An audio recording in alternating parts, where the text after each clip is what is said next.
All right.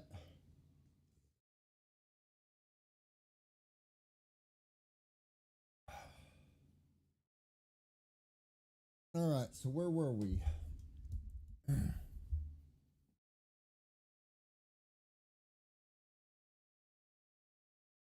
Get ready to rumble. uh, all right. So where in the heck did we leave off? It was somewhere.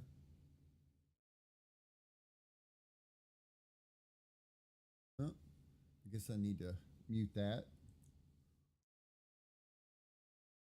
I keep that up so I can see. Oh, you know what? I never paid attention to the X stream yesterday. Um, how did that go? No, I don't want to log out. I want to go to my. I don't want to log out. That's not what I want to do. Not what I want to do. I don't want to do that either. I want to go to my channel. There we go.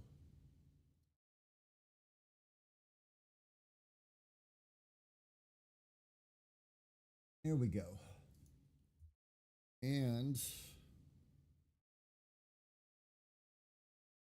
let me do one more thing real quick.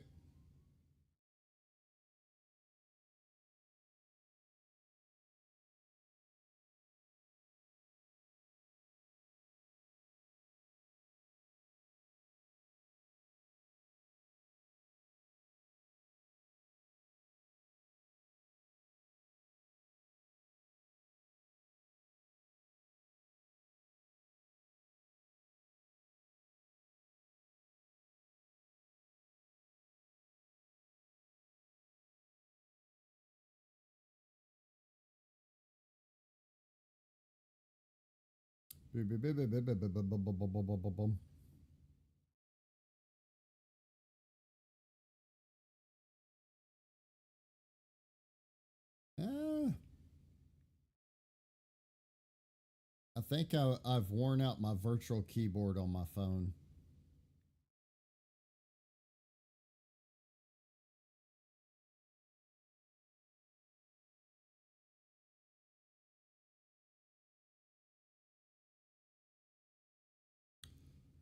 Uh,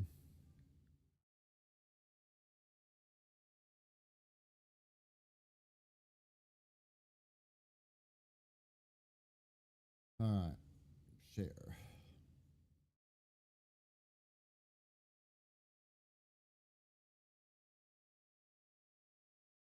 Anyways, all right. Where'd we leave off? Okay, I need to first and foremost, before I get too far off, I need to change the length of this screw we're going to use there. I need to go ahead and cut the pockets for the two screws here and figure those out. Because we already got the set screws in here. We know what spring we're using there. We need to go ahead and cut the pocket up here and put in this screw. And then we'll move on. Let's wrap up all of our loose ends from yesterday because there was a lot of loose ends. So let me turn that off. Let me go in here and go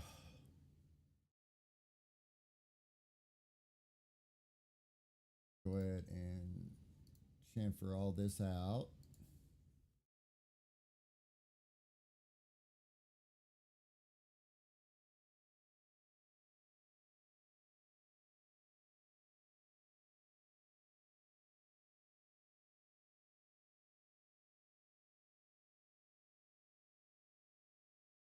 Okay. Smooth that out. Okay. Don't smooth out. Didn't want you to. Just one of them things, you know. Okay. Well, don't butt it up there. That's fine. We'll leave it like that then. Fight me the whole way. That's fine. That's fine. I understand.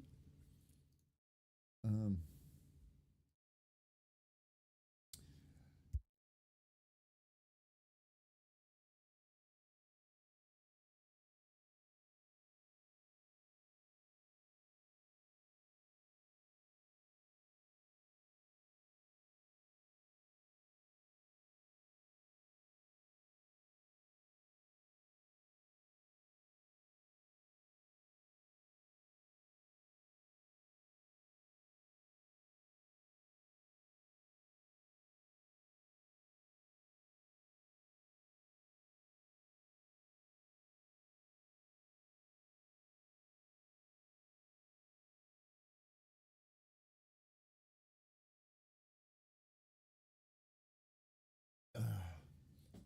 I was discussing with my son the dilemma of the unwelcome wasp in the house.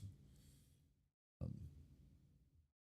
he had moved this morning from being way too high to get to being above the couch on the wall. And when I opened the back door for the to let the dog out to go to the bathroom, it flew at me and landed on the inside of the door, and I smacked at it. And I thought I killed it, but it fell to the floor and then flew under the door while the door was open and flew outside. Um, so that's a good one. That's good. Go in here and turn that body back on, turn our grip off, clean all our junk up here. Probably going to raise that a little bit higher. All of that can stay.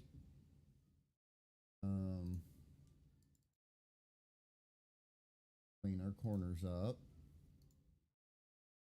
How it's going to print on this face down. This will print either side. That's be a multi-sided one. So that's wrapped up.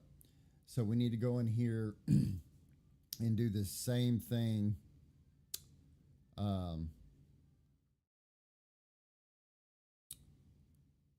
Wait a minute. What size is this hole? 4-3. I probably need to increase that because this is going to print very thick and solid. So I've got to account for the. I don't want it. I want the screw to slide in there without you guys having to fight with screwing it through that too as well. So,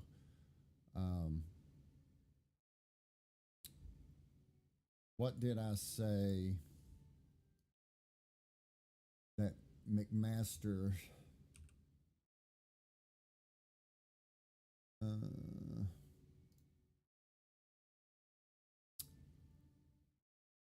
8/32.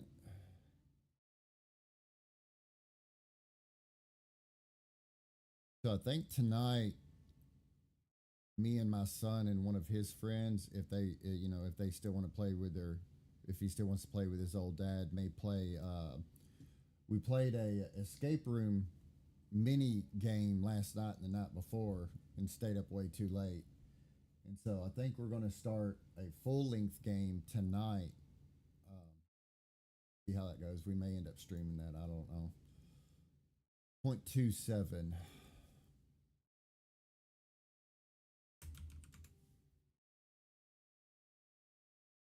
And yes, I don't convert this very well. Wait. What? Oh, yeah, I don't want to do the head. I'm dumb. 164.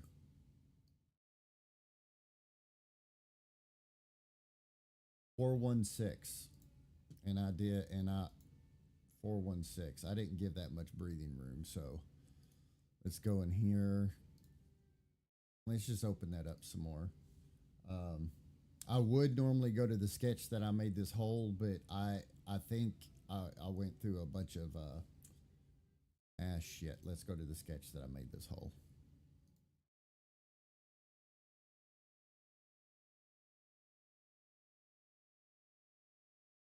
Four, 3. We're going to take that out to like 4 or 5.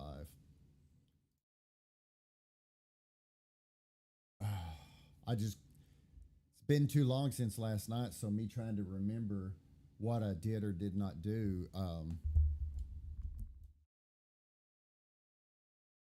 I didn't want to jack around and mess with the body here.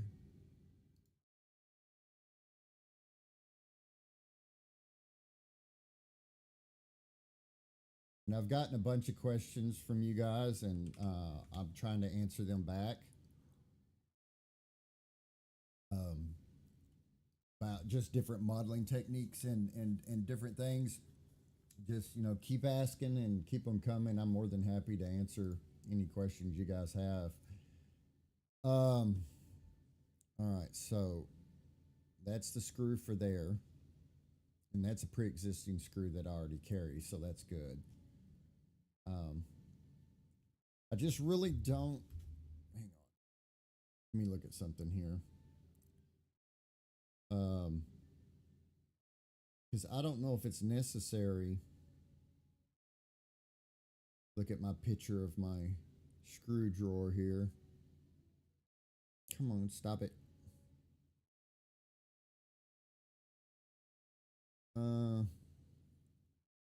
Because I also carry 5/8 screws.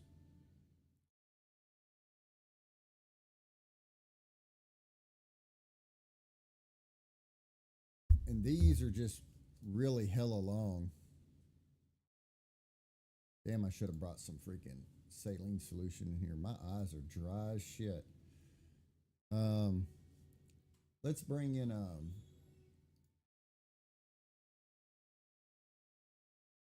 5/8.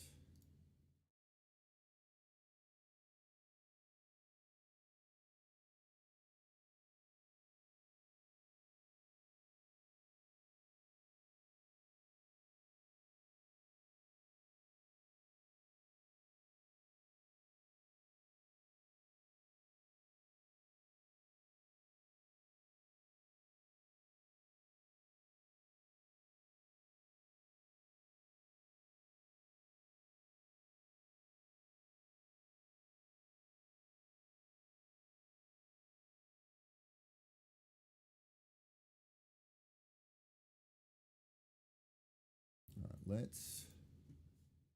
What was the joint for that one? This one. Delete that.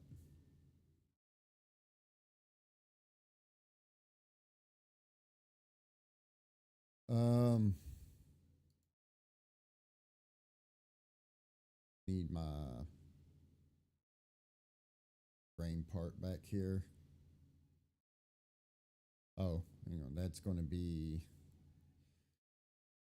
Oh, man, I need to go through and straighten up this mess I've got of parts here.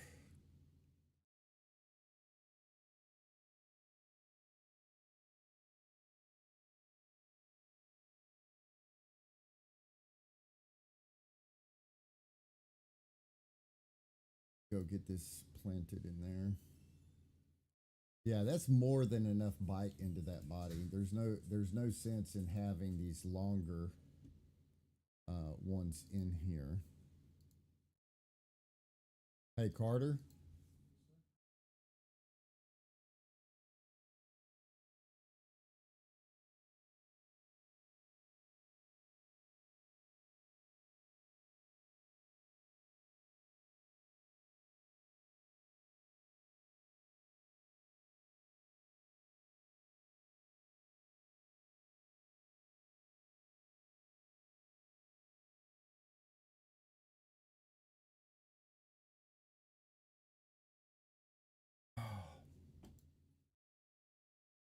Okay, got that screw in. Let me make this this real quick.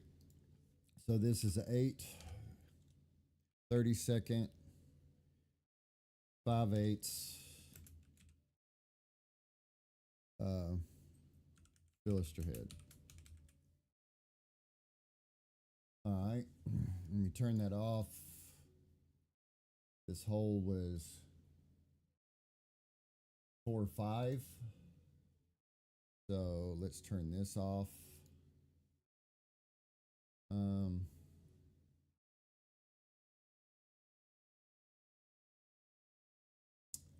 how far this from the end. 7, 4. Okay. So let's do that. Let's bring us a center line out. 7, 4. My brain already forgot. I think it was 4, 5.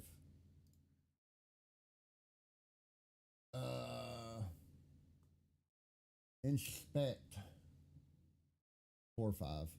God, my eyes are dry. I'm gonna have to go get some saline here shortly, because if not, I'm gonna be like modeling through sand. It feels like. Ooh.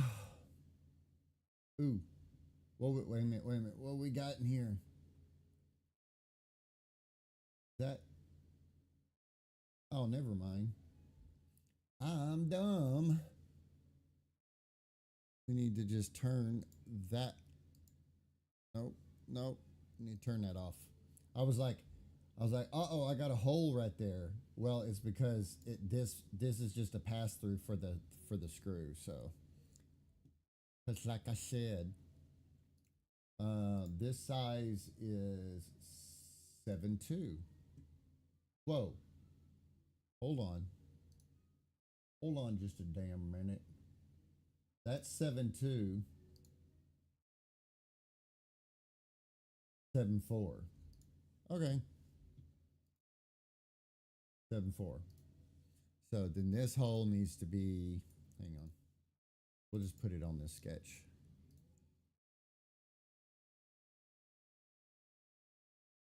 And then I'll come down here and I'll real quickly, easily right click and go visibility. Oh, I can't. That's right. So let me go over here and scroll through my sketches and turn that visibility on so I can use it again.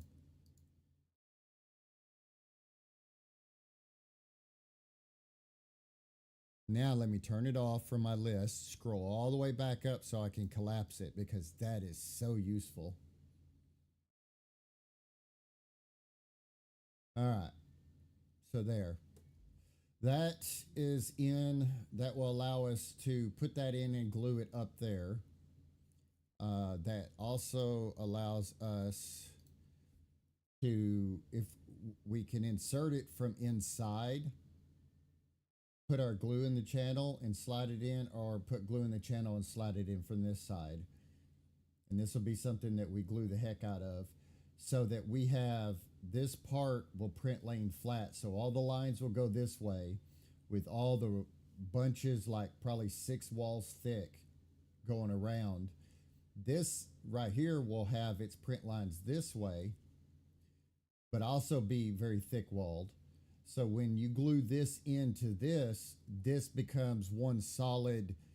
You're going to have to break the body before you're going to break this, and same with this insert down here. So I think we good,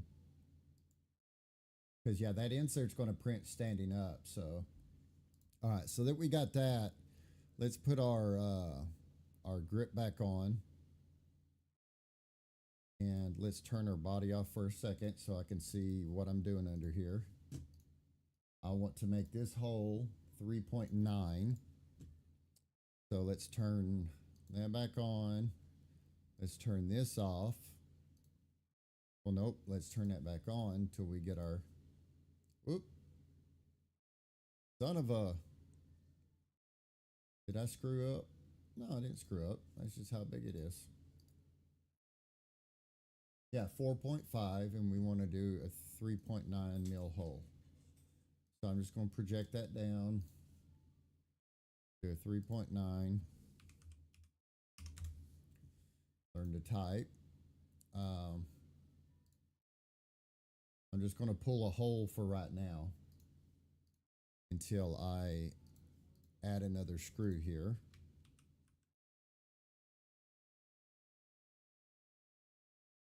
Okay, that's pretty daggum interesting. Not quite sure how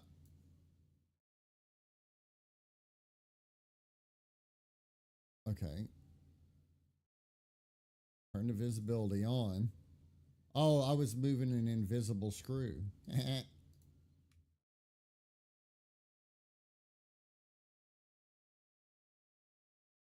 Okay.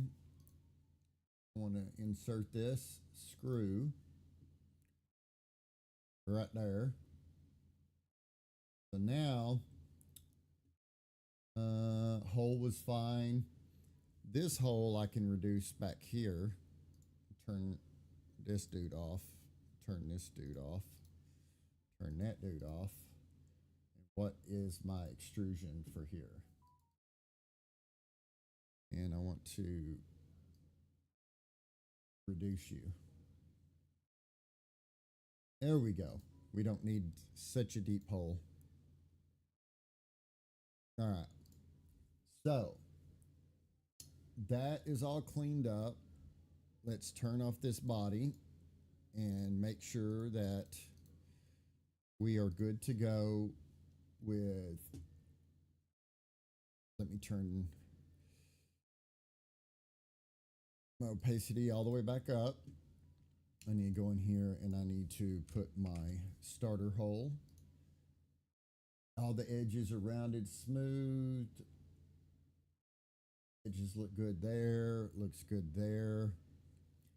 So what I'm going to do now is I'm going to come in here and I am going to bring that up because this grip will print standing straight up. And I think I could probably say the grip is 100% complete. So I'm going to make a component out of that. And I'm going to name it grip. Well thought out name there. Medulla oblongata. Say that 10 times fast. Medulla oblongata. Okay. So the grip is complete. Let's make a component out of that. That is upper thing.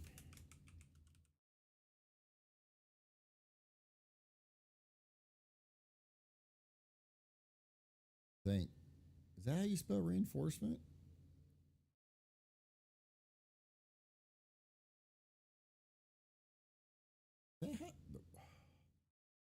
Love those times when things don't look like.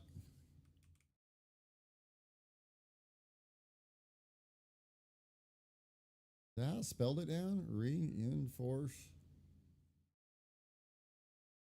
Yeah.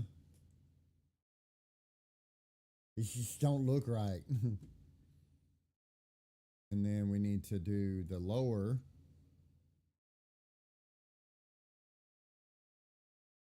Lower. Lower. Hang. All right. So now we have our lower, upper, we have our grip complete, we have our holes done. Actually, I can't for that. All right, so all of those are done.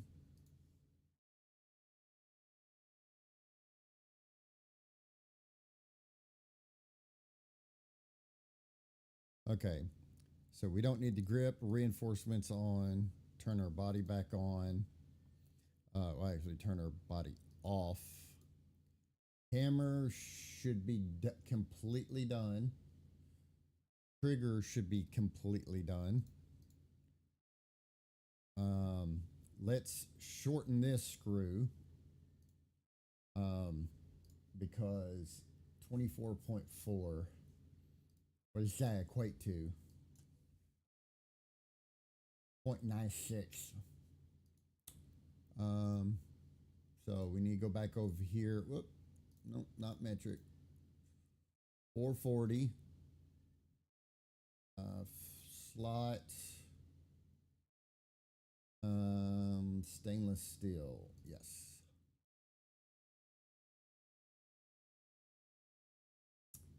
Three-quarter is not going to be long enough. 1 inch is too long. Oh.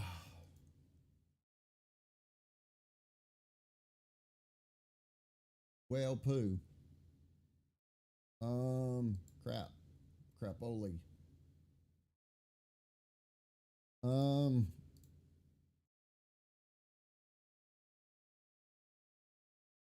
Crap. Not good. Because what is 7/8? I don't even. That's going to be 22. And we're working in 24/4. Uh, we may have to go to a metric size, 24/4. Let's just see what we can do in metric.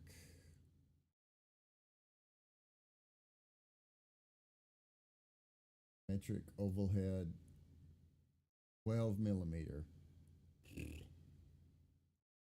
That's not good.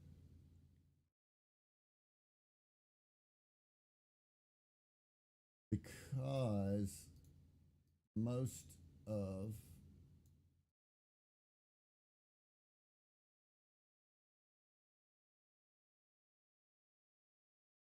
where is my, there it is.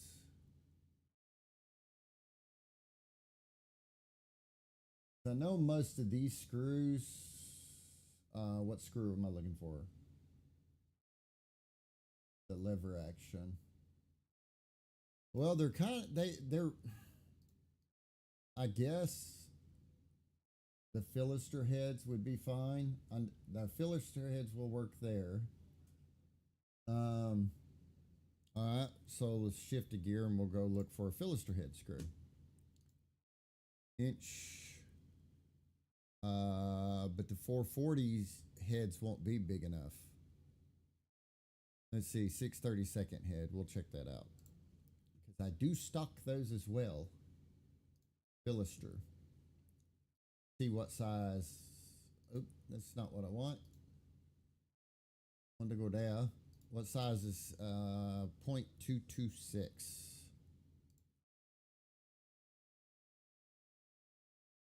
574.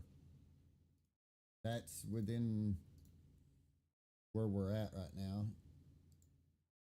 538. So it'd be a little bit bigger. And actually, I think a little bit bigger wouldn't kill it.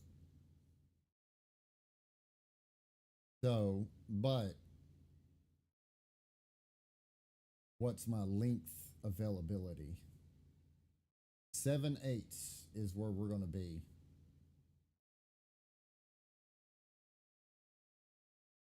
Going to have to be well, let's see about 7/8 here. Okay. Well, wait a minute. I forgot we shifted to Philister here, so 0.134. 0.134. So 3.4 millimeters off of this for the head to sink in. 3.4, bring it down to 21 millimeters is the length that we would be working with. So 7/8 is too long. Not by much.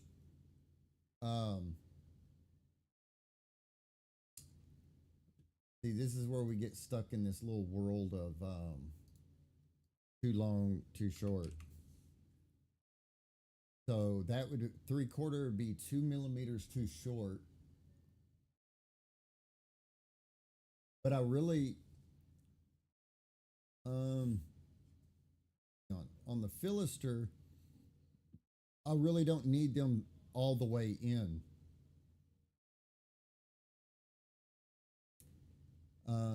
What did 7/8 come out? I think 7/8. Yeah. Let's try the 7/8 screw. Um, because can you okay? Grab our part number here. So let's grab our 7/8 screw here.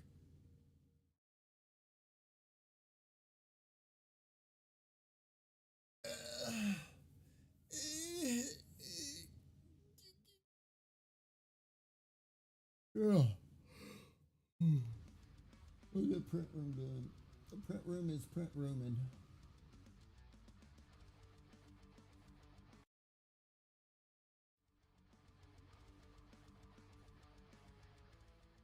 Yep, they just chugging along. All right. So we have our screw here. Let's delete that out of here. Delete, delete.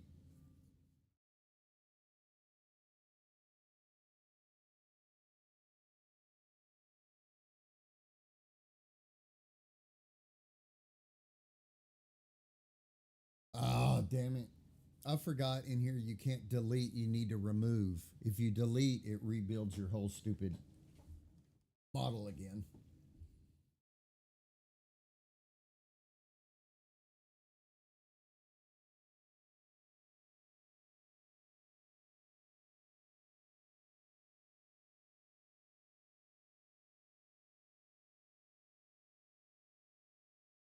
Oh, we oh man, it's broken. It's breaking.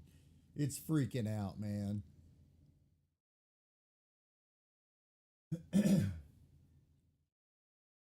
Huh.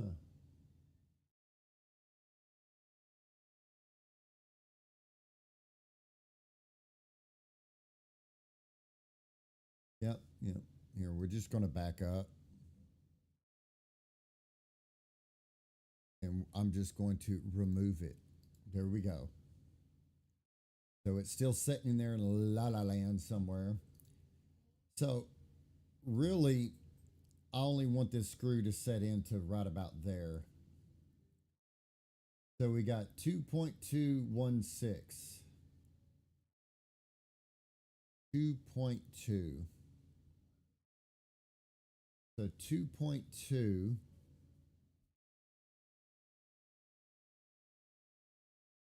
Actually, I think that works out perfect. So 2.2. 2.2. 2.2 with a 5.9 hole. 2.2 with a 5.9 hole. Point 0.2 with a 5.9 hole.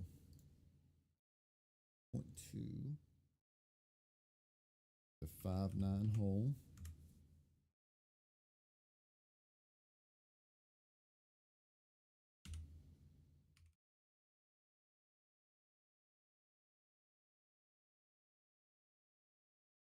Whew. Luckily, my body is a. Let's see what we got there. 1.3.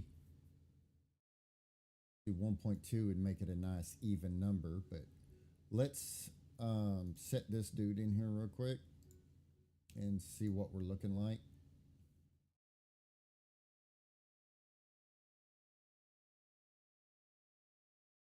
Look inside. Oh man, check that out. But I am going to take this in 0.3 more. And even though it sticks out a hair, when you paint all of this, you're going to have paint down in here, and that will set the head of your screw up just a hair. And when you do that, we got a good perfect flush. But even beyond being perfect flush, all of these screws would stick out just a butt hair. So uh, that we are better off. So let's go down here and do 6 32nd 7/8 Philister. Okay.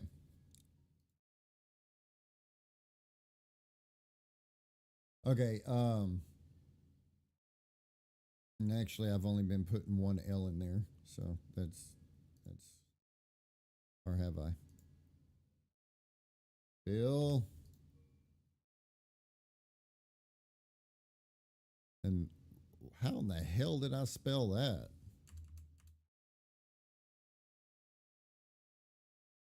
Wait, is it one? No, yeah, it's two L's. Okay. Wait,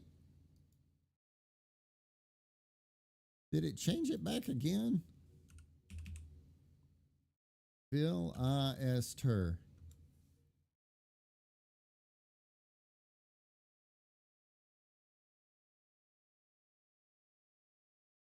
Okay. Wow. All right. Let's turn that off. So 630 seconds, 0.138. 3.5 is the clearance hole. So we want to do 3.9. So I'm going to come right here. I'm going to project that. I want to do 3.9. 3.9.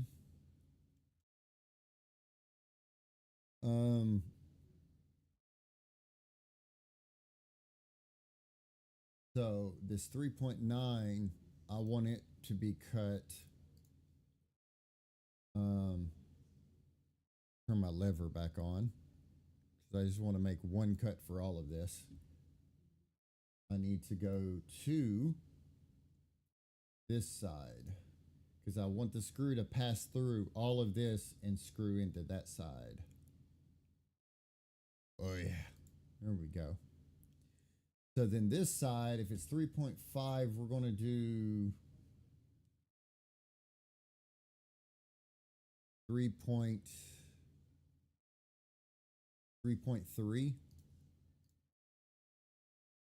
Come on.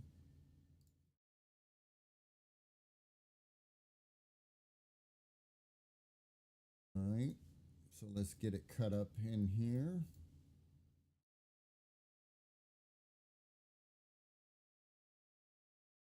Yep, let's put the two thing right in front of my okay button. All right. So now that goes through, passes through, passes through, passes through lever, passes through, and screws into the bate. Sounds good. And lever, can't see through the lever, so lever is passing through. Yep.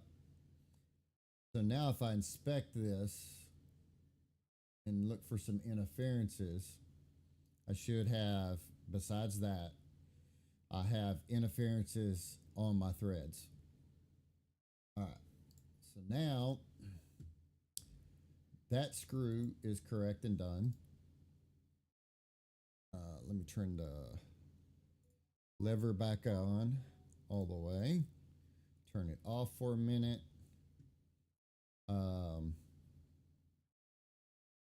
Want to turn that off.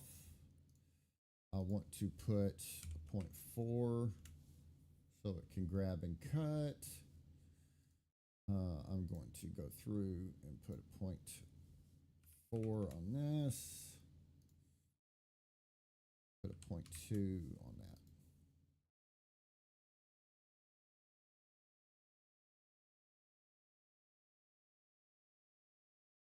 All right.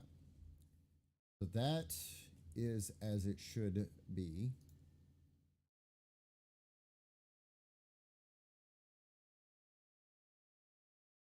Um,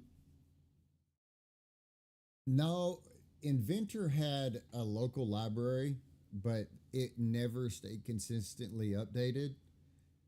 Um, and to be honest with you, I actually prefer that. Well, McMaster is they've kind of built it in, and I kind of prefer that way instead of the local like they used to have. I know some software has pretty good local library, but uh, in doing it this way directly from McMaster, not only can I get the part numbers, but I can also see costs and stuff.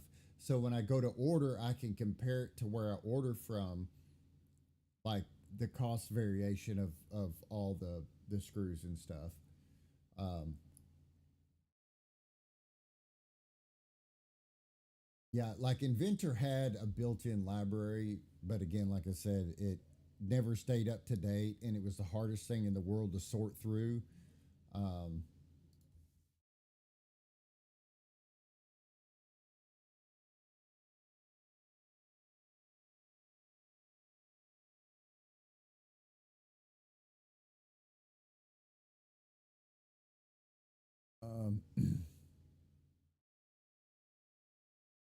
So I need to clearance out this body for the remainder of the front of this lever.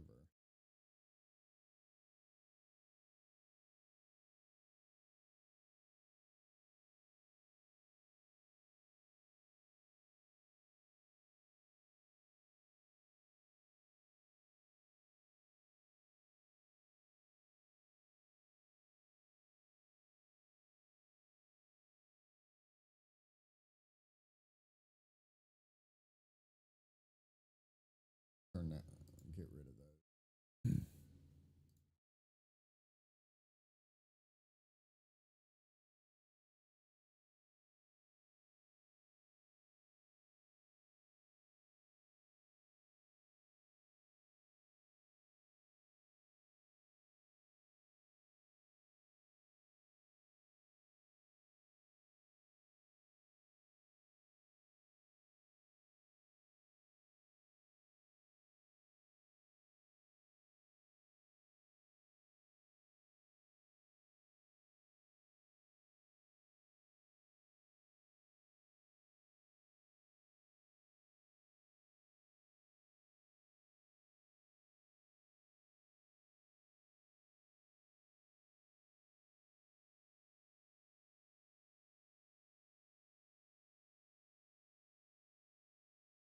Ah,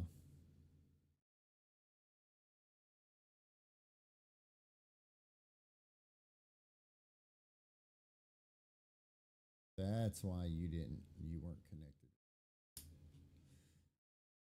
Got that craziness.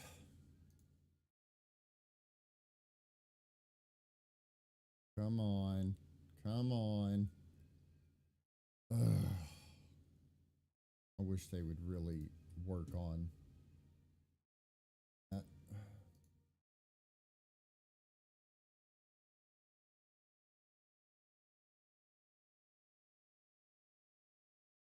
So let's get our lever in here. And okay, and then put the other part of our body in there.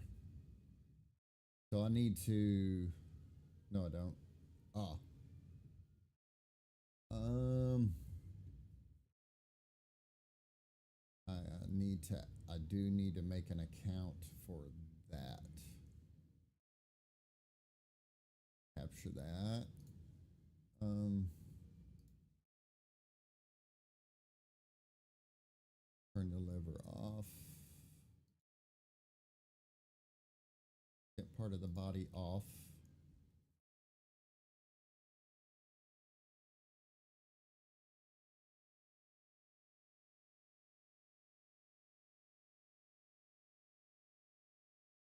Um. Offset that in -1. I don't think I need to go that much. No.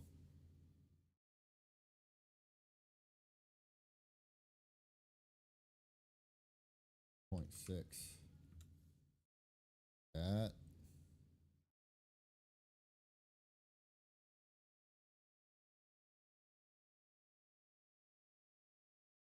Okay. Normal.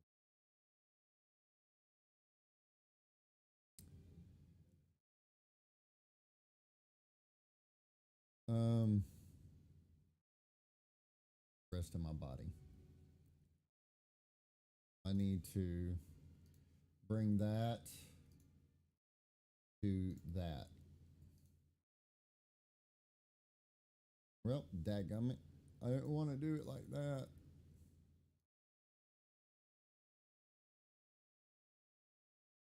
Do that, and I want to turn my lever off, then do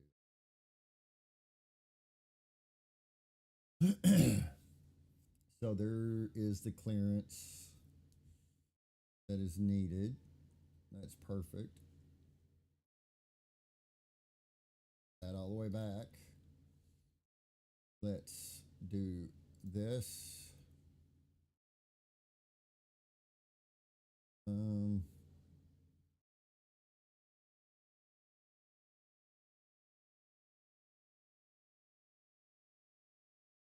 turn lever off. 2 sides. This one to right there. All right. So our lever is clear.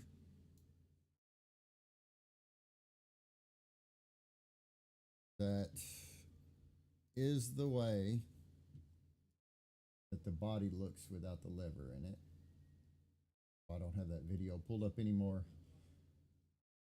Okay, so now let me turn that off. Come in here. What's up, kiddo?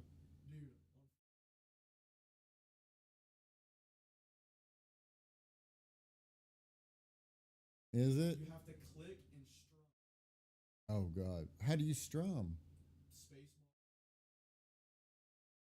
They ought to have like mouse. Like use Oh space yeah.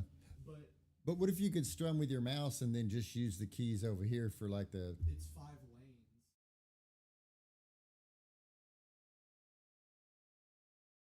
Yeah, that is kind of yeah. But on there,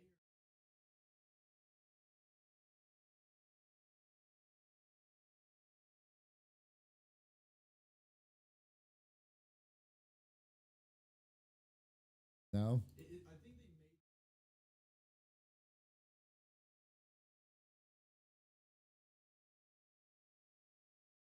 Yeah, that makes sense. I guess somehow in my mirroring that didn't mirror to the correct. Cannot complete extrusion. Um, that right there. You can't bring that out. What's the distance? 0.001. So 0.001.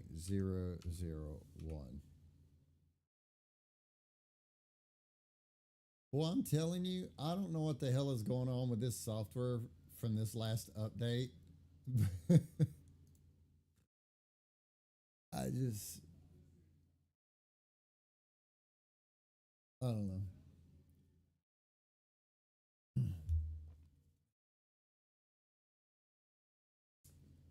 Um. Anyways, let me finish cleaning this crap up.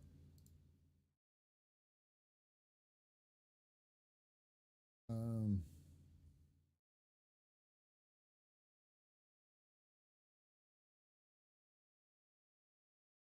Hammer and trigger holes.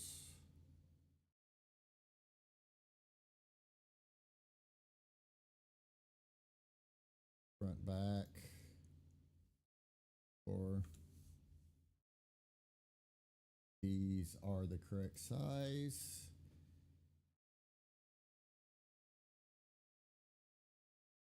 We need to figure out real quick. I forgot about these. The screws in here. So we're dealing with 7.3 millimeters. Um, so we're probably just going to use the same 6.3 32nd filisters. The heck did I just say the distance was? 7.3. 7.3.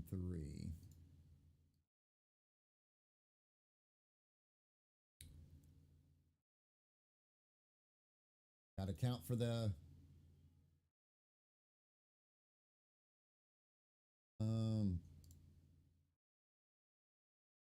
2 2 2 2, so that would leave 5 2. Uh-oh. Rot row. Because if I'm not mistaken, our hammer.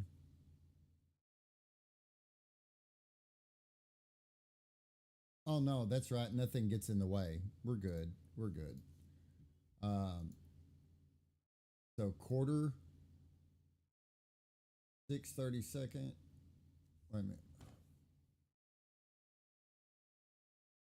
Order.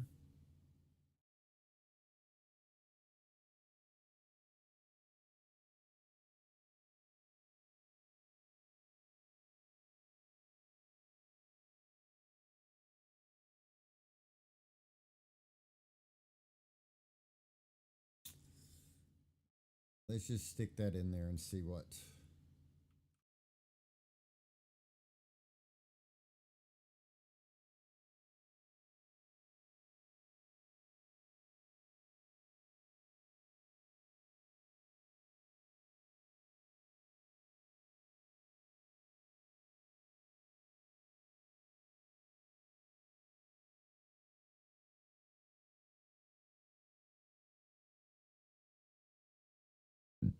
All right.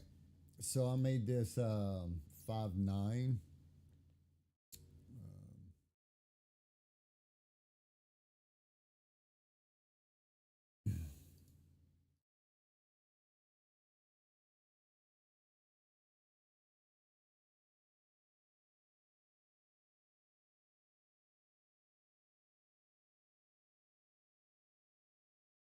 2.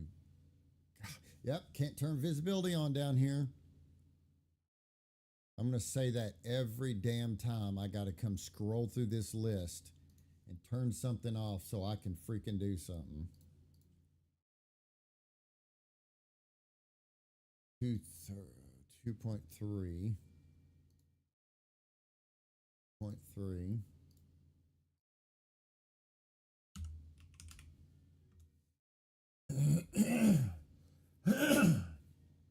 Excuse me.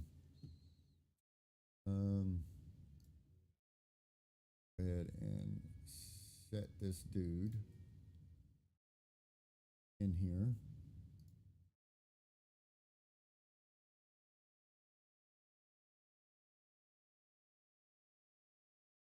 Let's look inside it. All right, so yeah, that is more than plenty.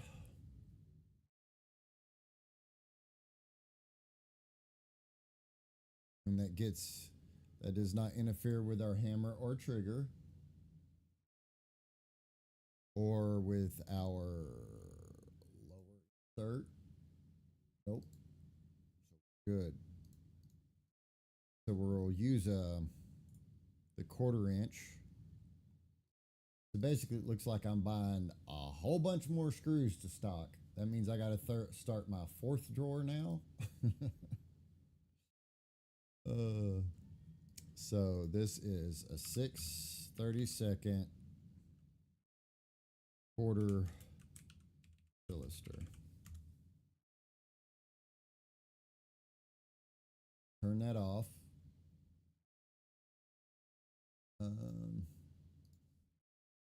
2.9 is way too small. What size did I make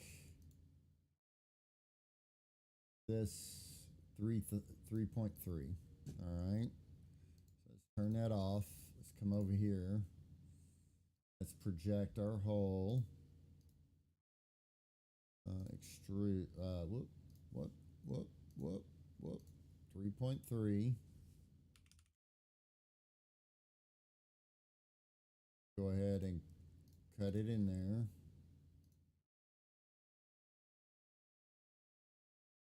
Turn our screw back on real quick. All right.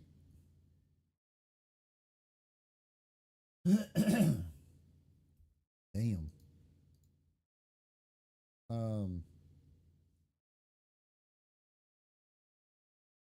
Going to be a bitch about let me do this, aren't you? Oh, you're not. What a freaking surprise.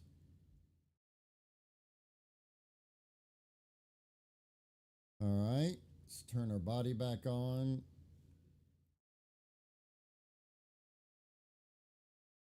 We're good. We're good. We're good.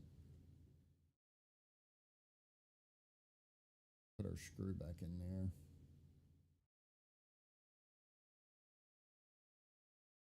It's good. It's good. Yep. So we need to mirror this bad boy. Ah, we see how well that works. Want to mirror that feature, that feature. Want to mirror it to that side. Ugh. Oh, you're killing me. Um,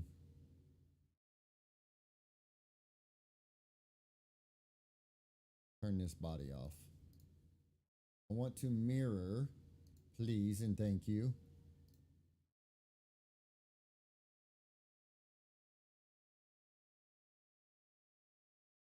Huh? What time do we normally? 4.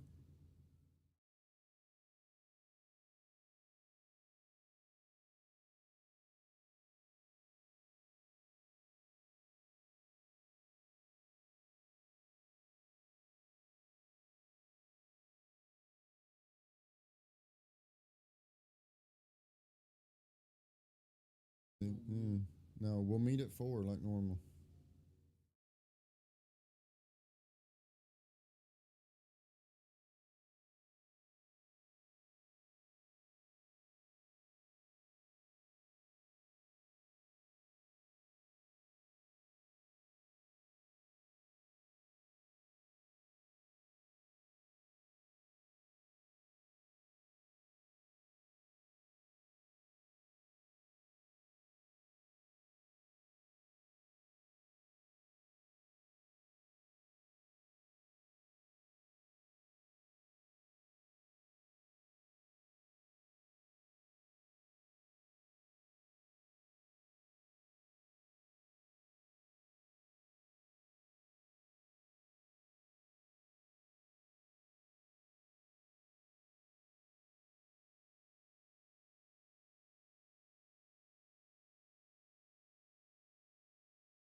I'm muted. How long have I been muted? I've just been sitting here rambling to myself. Thank you very much. I appreciate it. Yeah, it's coming along. Um, don't have too much left to do. I still have to do the details on the foregrip, and then we're just wrapping up our internals here. So we'll see how that goes. um,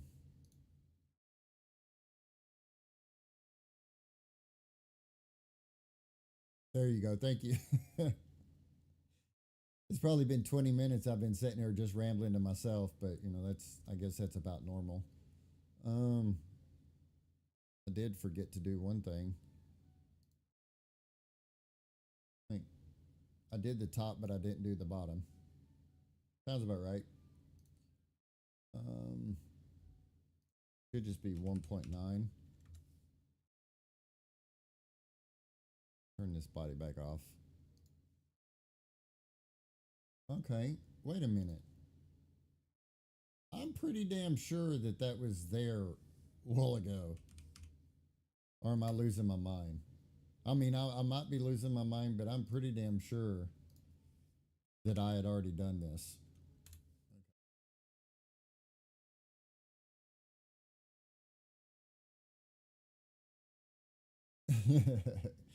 uh, I do it all the time. All right, so yeah, the clearance is there. I'm not really sure. I could have swore a while ago, whenever I was prepping that was all there, but I could be wrong.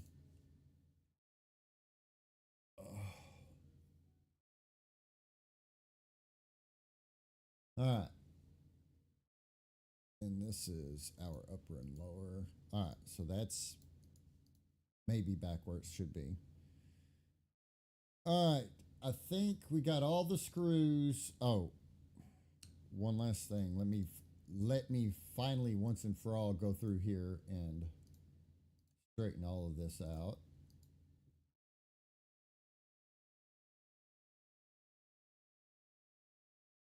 Yeah, Michael with Fanfiction Props actually went through and very painstakingly drew out all the engravings for me, and uh, then he sent it to me, and I had to convert it to a DXF so that I could turn back around and you know, make all the cuts and the body splices and all that good stuff. Let's see, that was tangent. I want you to continue this.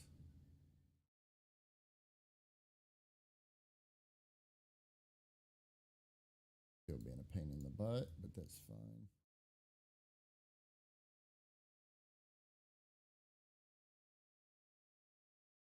Oh, maybe, just maybe. I'm probably just going to have to fix that.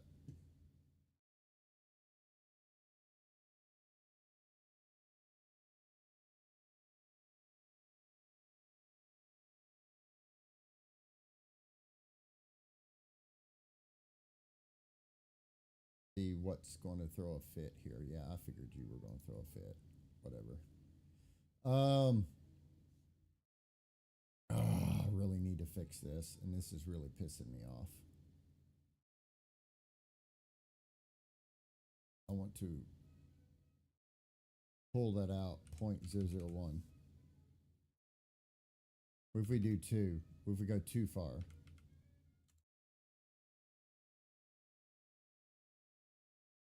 Let's go out one whole one. There we go. Nope. Nope. You can represent it to me, but you let's can we just push it in? There we go. And now can I just pull it out? Ah, yeah, there you go, of course. 12 steps to accomplish one thing.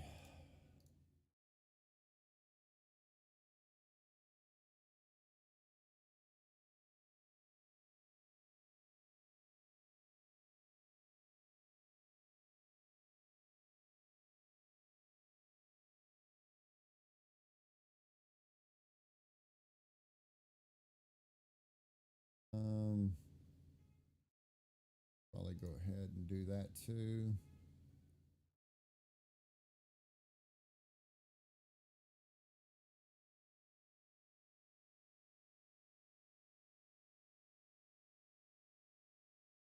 Oh, okay. That was a.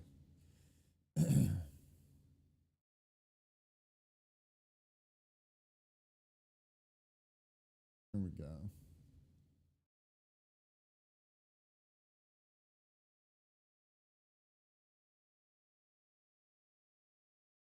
Okay.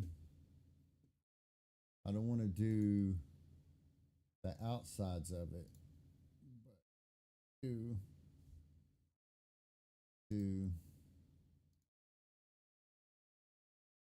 front sides of it. Side two. Right, so fit that back in the body. That'll work.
Let's see.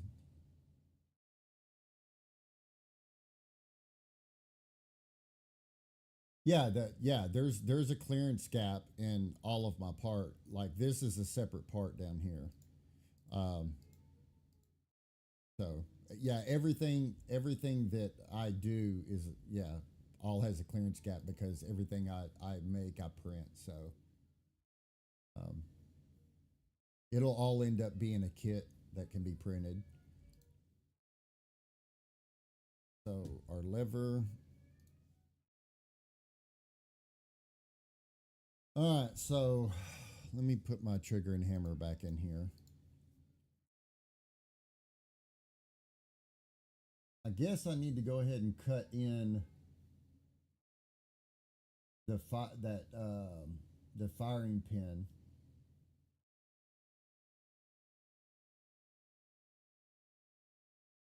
Figure out how in the heck.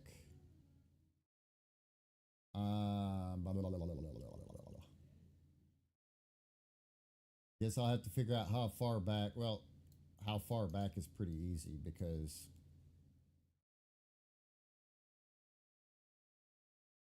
you know what? Before I get into this too much, I'm gonna go take a leak because once I get into this, I got to figure out a bunch of different dimensions. I'll be right back. Here.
Alright, I'm back. Ugh.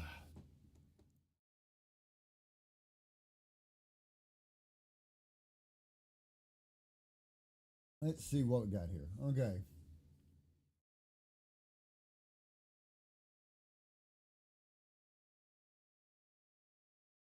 I don't think it's necessary for me to like recreate this linkage, but I really, really want to though.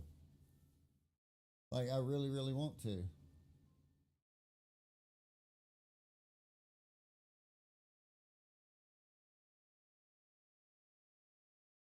But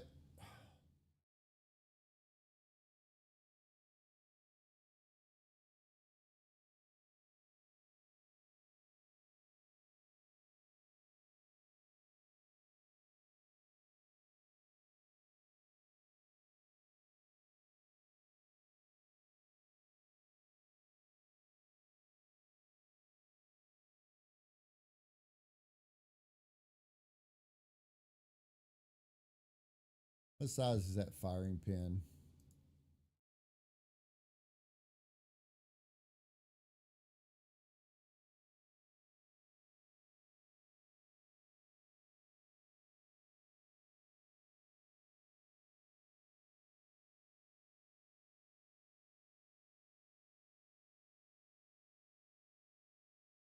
Firing pin. Say a 9 mil hole. Actually, hang on. Get.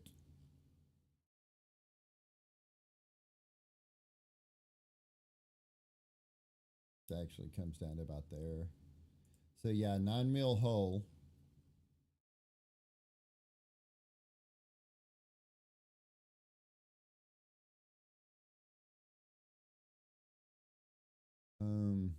You put that there.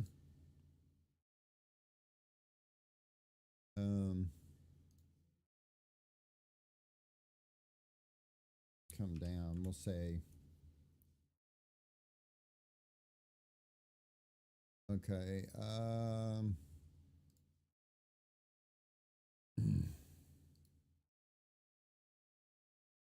Actually works out pretty good because I have the clearance in there for the width of the hammer.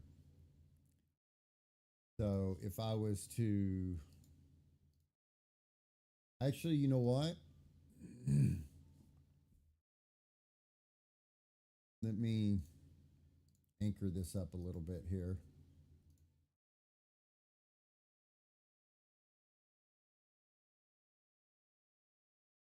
I think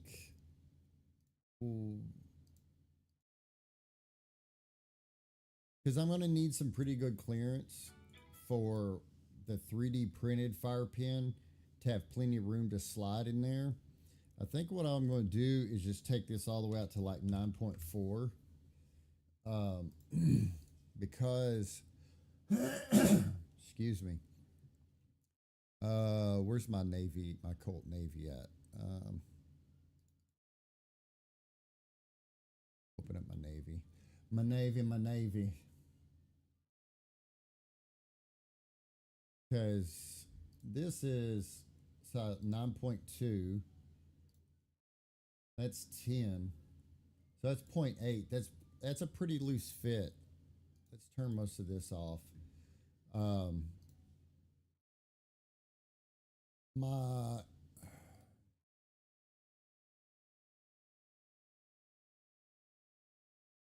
My base pin rotational. Oh,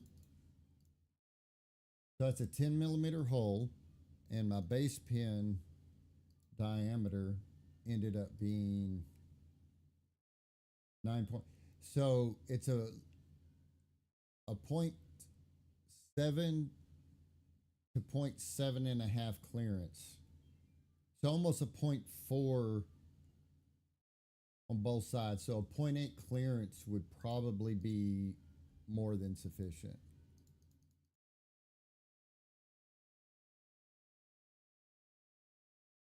So at um so 0.8, I could make that 8.6.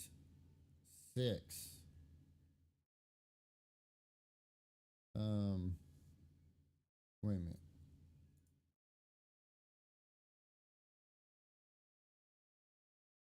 Okay, stop. Stop. Stop. What is this?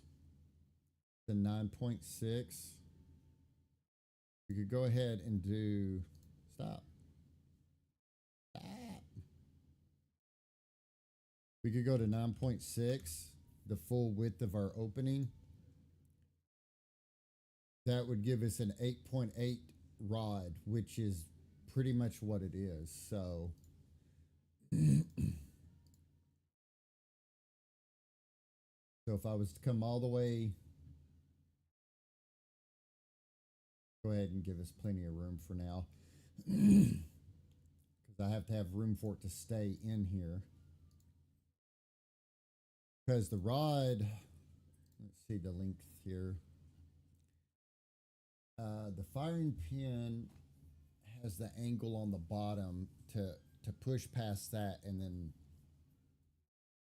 it actually keeps you from being able to pull the trigger because it locks the hammer up under there. So technically, we need to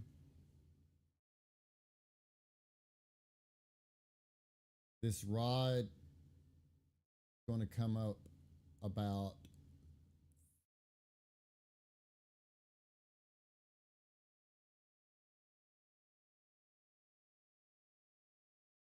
30, 30, let's just say 37. So this has to be at least, so 37. That's going to leave 10 millimeters setting in the body as this slides forward.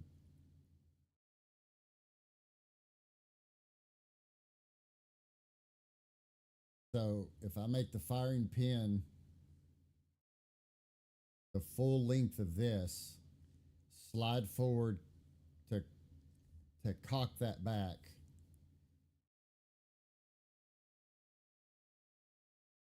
that's the only thing that I'm worried about is the strength of my spring and people wanting to cock this back to cock the hammer.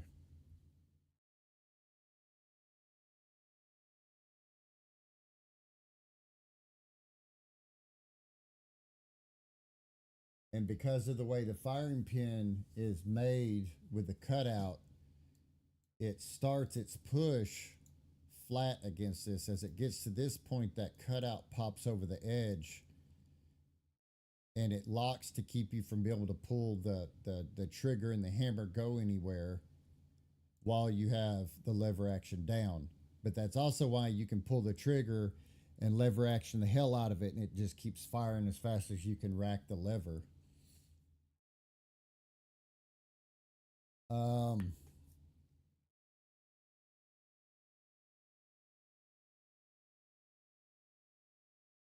Because seeing this,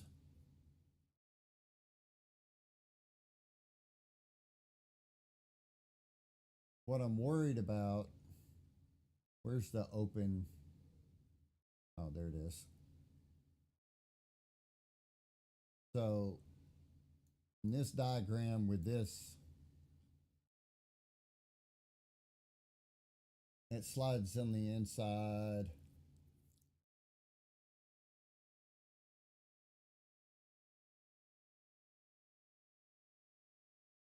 It seems like a lot of that seems like if I do it the way they have it, I will be multiplying my force instead of having just a straight linkage to the firing pin from here to here. Well, actually, that wouldn't work anyways because that would pull back. And so then half of my cocking force to cock that would be me be pulling down while also pulling back, and that's a lot of tension on that. So this setup creates, you're pulling down on that, so it's creating a straight force back while a little bit of force down. Uh,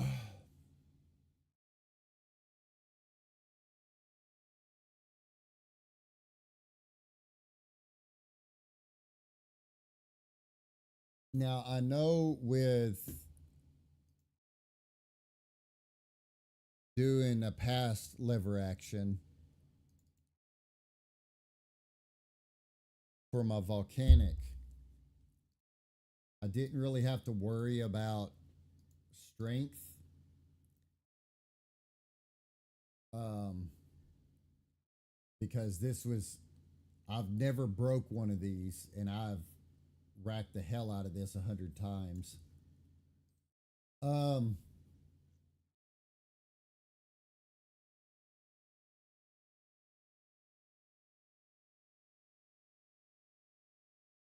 I'm wondering.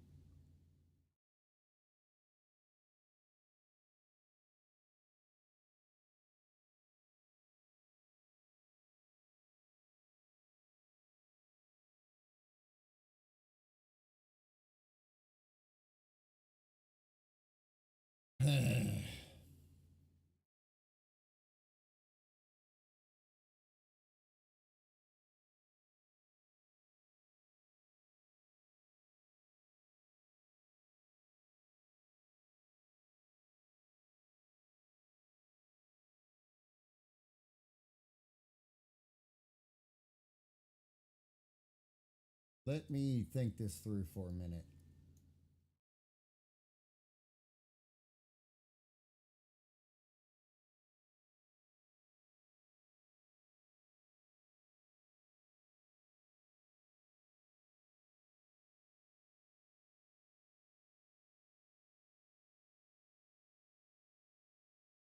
So if you don't manually cock the hammer, the firing pin cocks the hammer. Which the problem with that is the print lines in the firing pin are going to be the same direction as the body.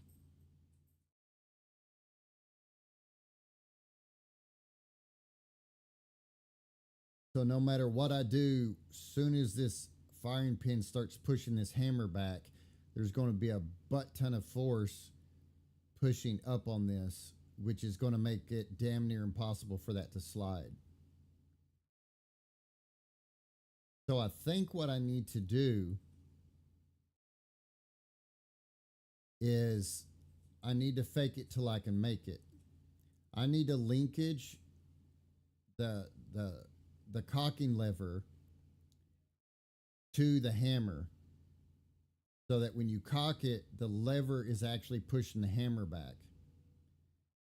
But also have a linkage to the firing pin that times it to where the firing pin actually never touches the hammer. So from the outside, when you cock this, the firing pin will still be coming back and looks like it's cocking the hammer. But internally, I can have linkage directly from the lever to the hammer and have it cocked and have the lever actually cocking the hammer.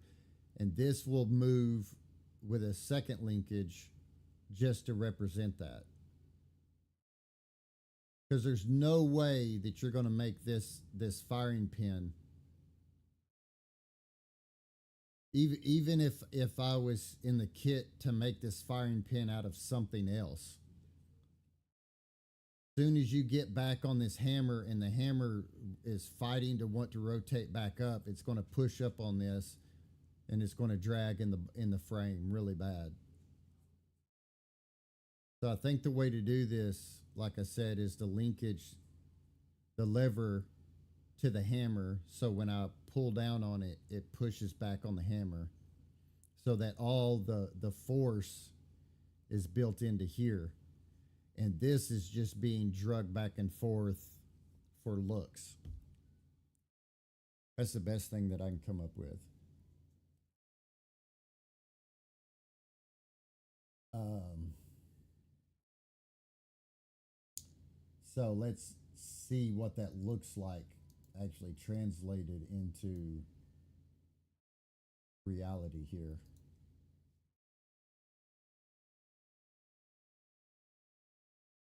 Because if this is all the way down, if that linkage was, say, connected right in here, and as I pulled that forward, what's that?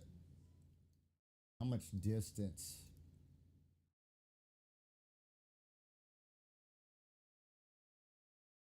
Man, I think I'm good. I'm good to linkage it that way. But wait.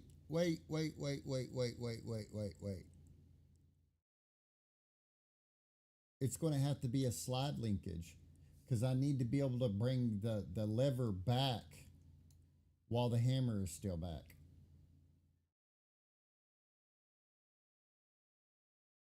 So it's going to have to be a linkage that comes out a ways that has a slide position in it. So that when I cock it, it pushes, but then I can cock this, let this cock back. And then I'm going to have to spring load this to want to stay back or locked when you bring it up. This sounds like a lot of fun.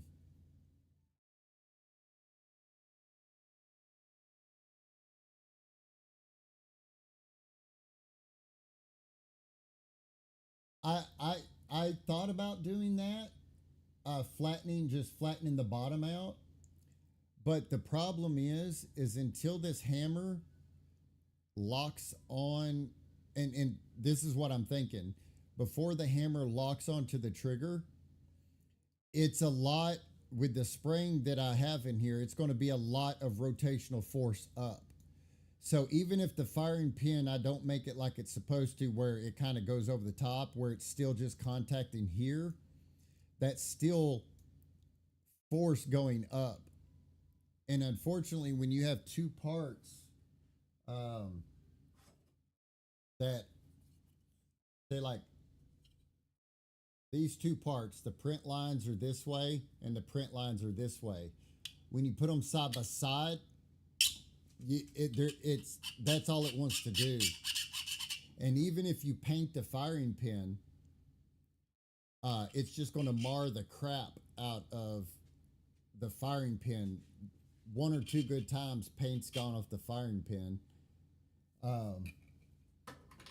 Because kind of like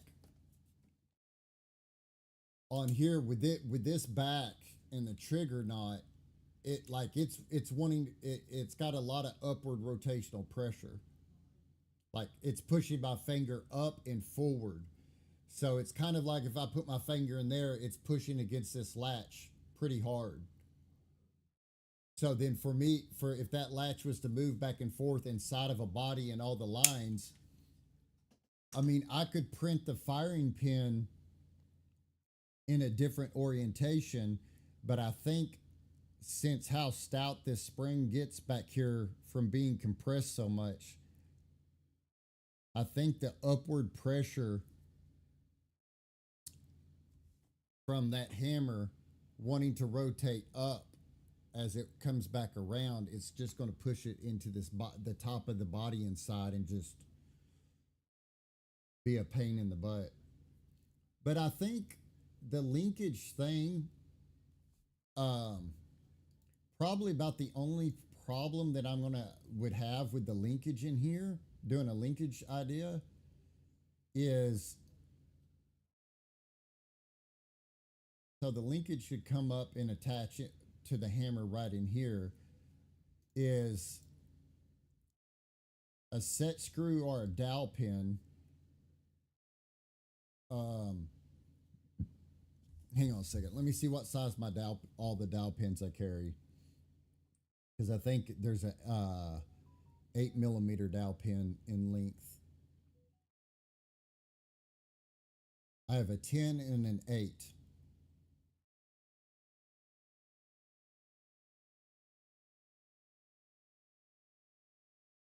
Um,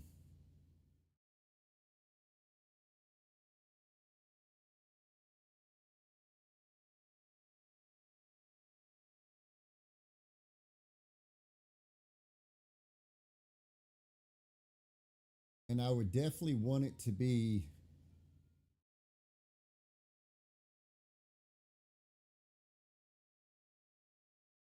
uh, oh lordy. Um,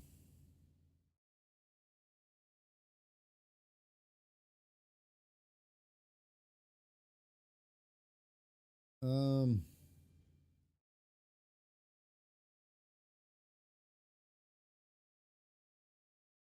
there's plenty of meat on my lever. um,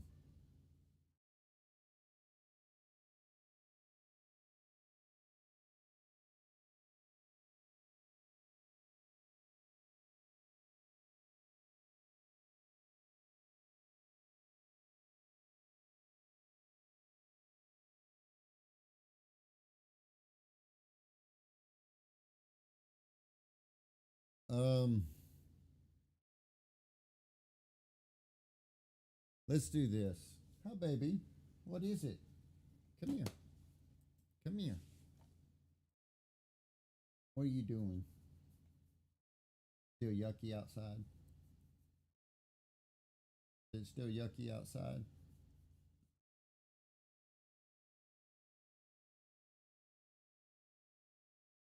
I know you're bored. You hadn't got to go anywhere in what, 2 days?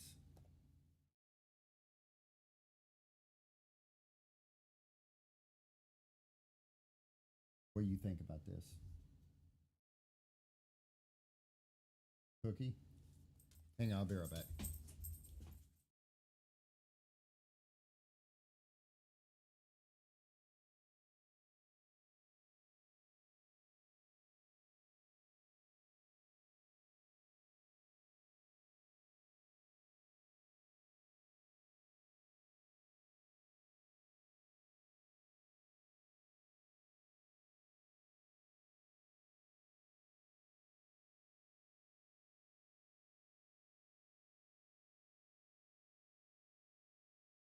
All right.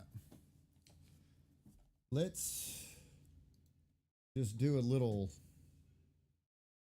fake part real quick.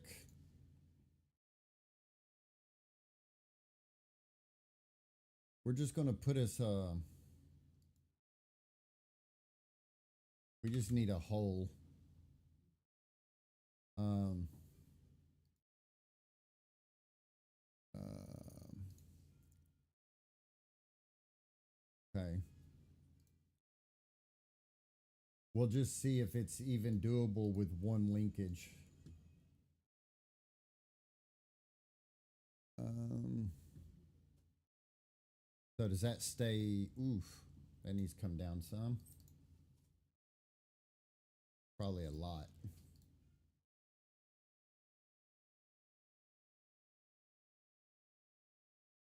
Okay. So then let me turn this off. Um,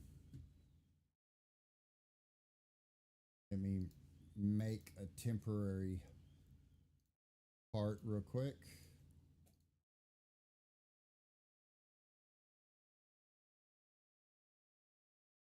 Come out to say 8.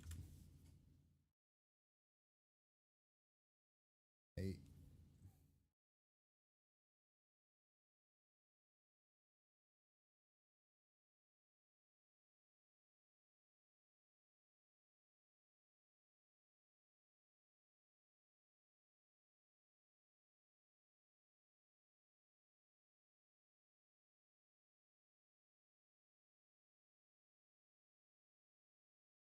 And of course, the leakage would not look like this. This is just a temporary temporary part here. So I want to put a rotational joint in here.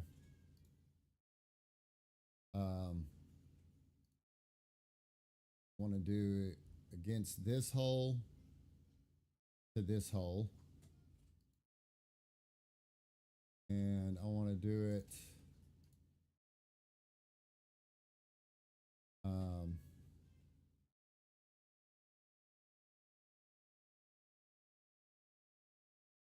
going to wind because what is my offset here? 0.101. 0.101 here real quick.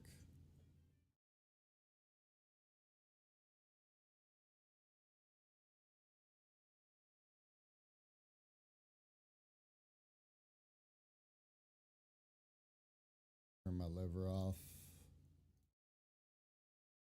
Negative 0.101.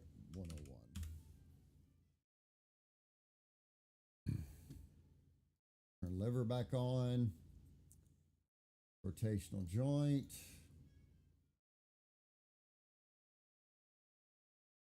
Turn my lever off so I can see what the hell I'm doing here. Okay, it wants my lever to stay on. From there to there. All right, let go. What are you being pissy about? Distance conflict due to joint type.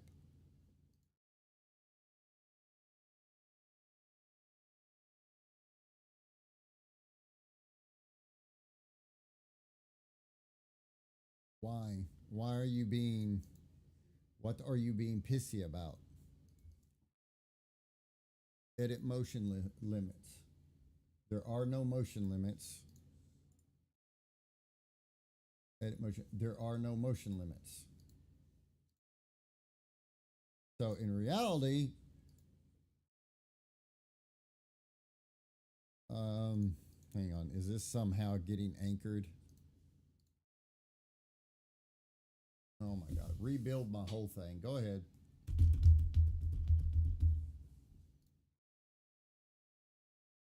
Okay, so it's not because of that.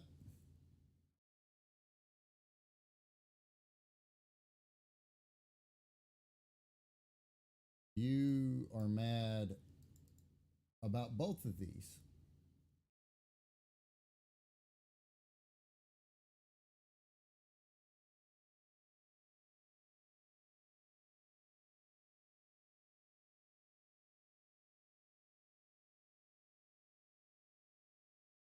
Perfect. That's awesome. I want you to rotate there. And I want you to rotate there. I want you to be free. I want you to run free, be free.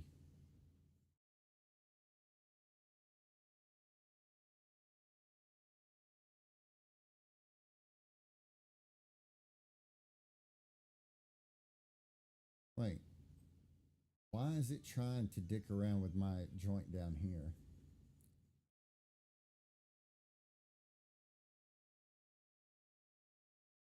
That's why it's throwing a tantrum.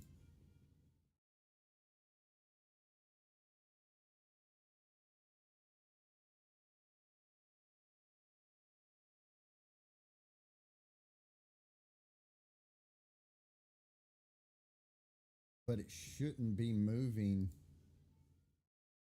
this at all. Let me remove that joint.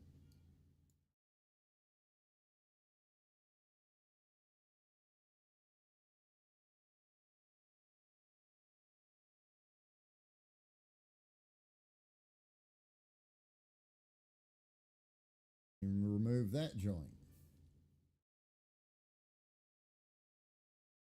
So you're just throwing a damn tantrum to throw a tantrum.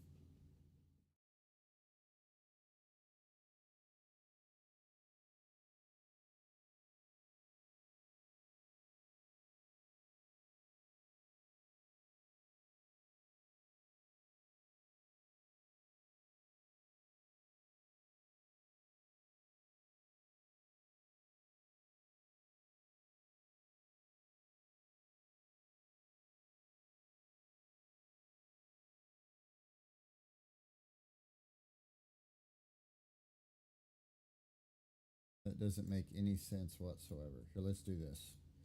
Maybe that was pissing it off.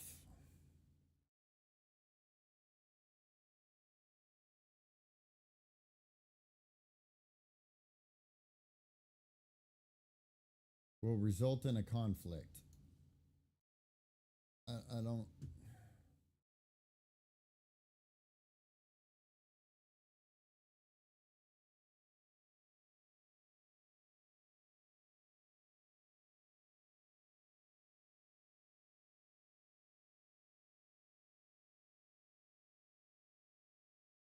Get out of here.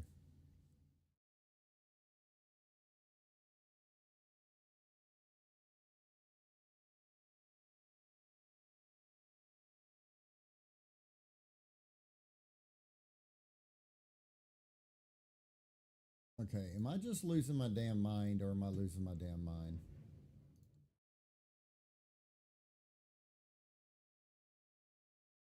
Rotates and slides a component on a single axis. Let's try that.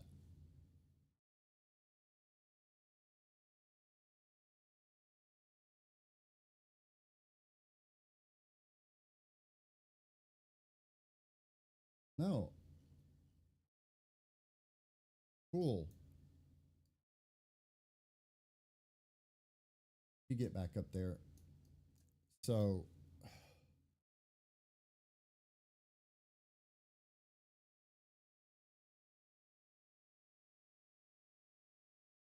oh my god, I hate their joint configuration in Fusion. Autodesk was so much better. Autodesk, I would have clicked center line, boom, done. Fusion is literally one of the most frustrating things in the world for the simplest things. Rotates and slides a component on a single axis on two rotates and slides a component on two different axes.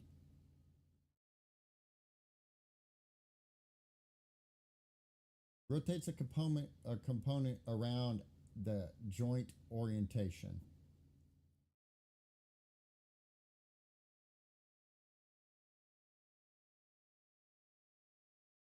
Okay, let's do this. Let's see if it's throwing a tantrum. 0.101. Let's do this.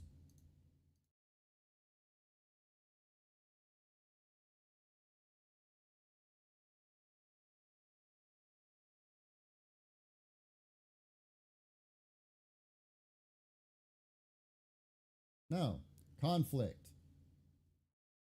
Oh my God, I'm not even connecting to this. I want this to revolve around that. Why?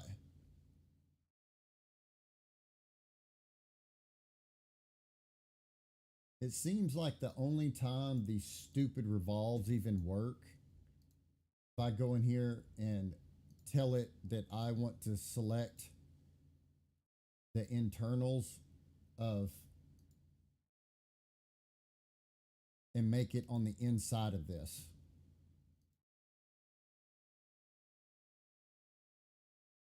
Okay. All right. All right. You're pissing me off now. Well, my biggest question is wait a minute. Wait a minute. Wait a minute. Why in the holy hell does this have this locked down? Are you going to make me make this a component first? I hate you with every ounce of my body. I hate you. And I don't hate anything. But Fusion can kiss my butt sometimes. So damn frustrating. You make us work in bodies, then you make us work in freaking. No, I don't want a conflict. I don't want a conflict. Well, and see, in Inventor, which is what I used since like 2000, it had the easiest joint configuration that you could ever want. And then when they started really pushing money wise for people to switch over to use Fusion, I got in here. I literally spent a day and a half just trying to figure out how to do the most simplistic thing.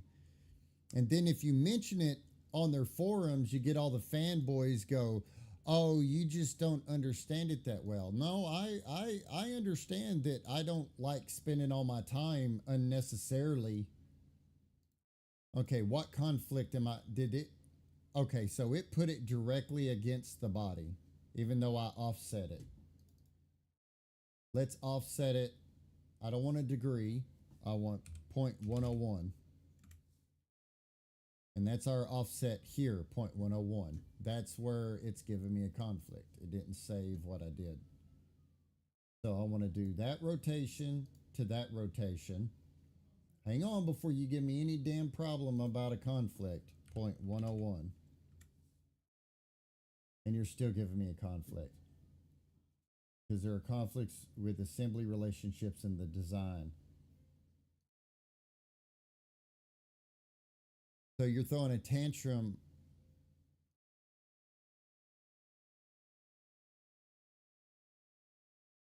I hate you. I hate everything about you.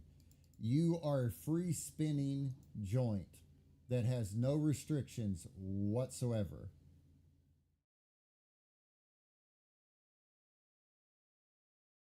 Align. I don't even want you to put a degree for alignment. Oh, I really pissed you off then, didn't I? So that one to that one.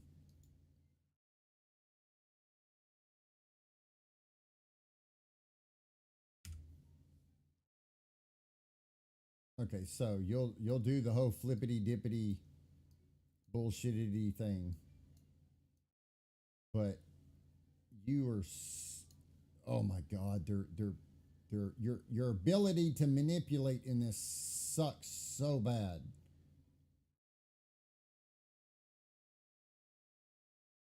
I just want to rotate around the axis. That's all I want to do. I just want to rotate around the axis.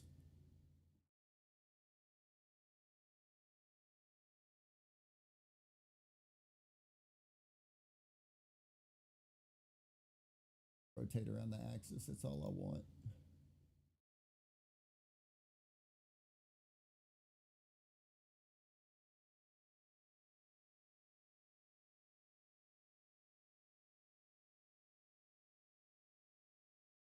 No.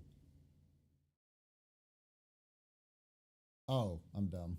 That one's my fault.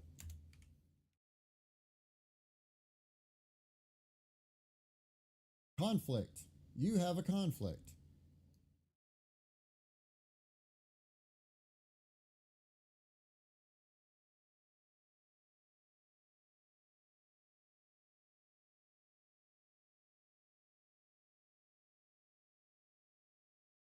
That is not a conflict. I just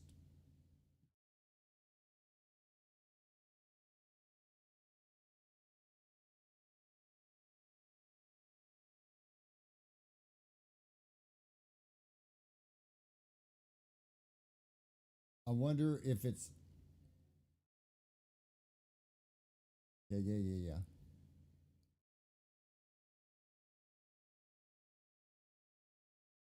Is it pissing and moaning about some turn any motion limits I have off on that? Rebuild the whole damn model real quick.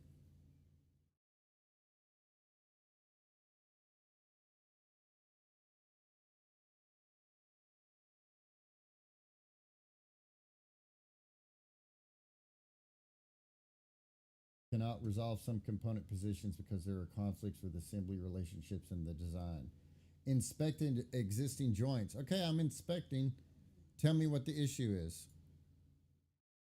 Tell me what the issue is. Animate the joint relation. Oh, can't do it.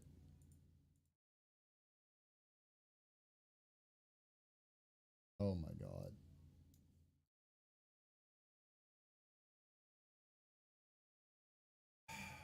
Distance conflict due to joint type.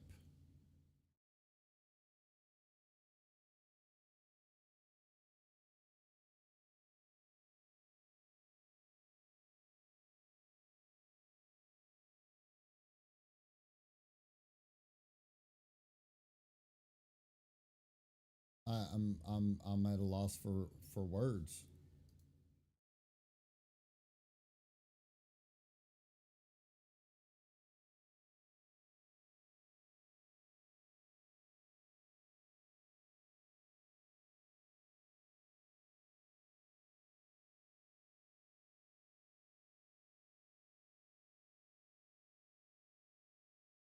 Damn it.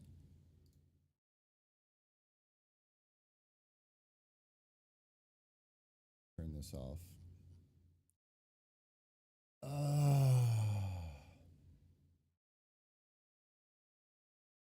To quick hack my stuff. Negative 0.101. Now, what is our distance? That better be what the problem is. That's all I know.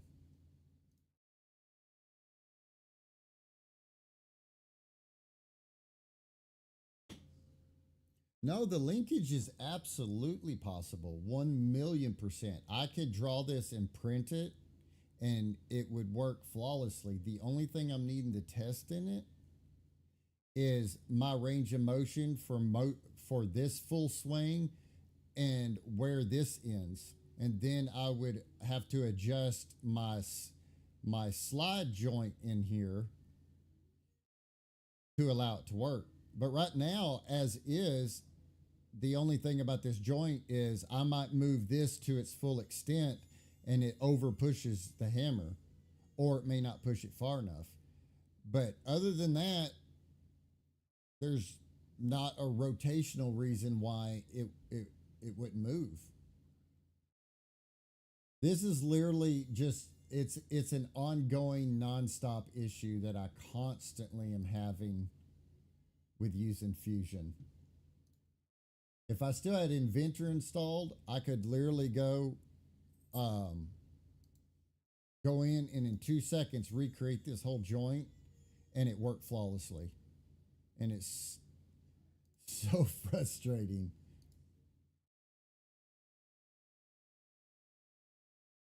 There's not a result issue. There's not. You keep going back to that being an issue. Here, let me do this. Yeah, delete it. Go for it. Rebuild the whole model again. My thing is I'm just trying to find my push point and I'm trying to find if I need how much of a slot, because this will extend further out and this joint will be slotted, which I could slot it, but God, making a joint run through a slot is horrific. So all of that will move. Yeah, all that will move and this will rotate at any angle on that. Boy, it's such janky motion in this damn thing. Uh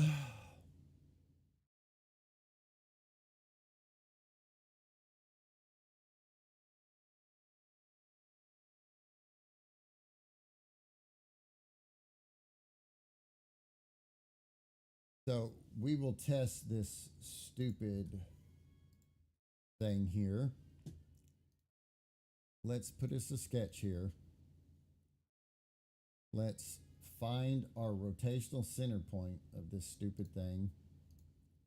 This is what takes so long. Literally, just doing anything in this software is just, you spend more time trying to negotiate with it.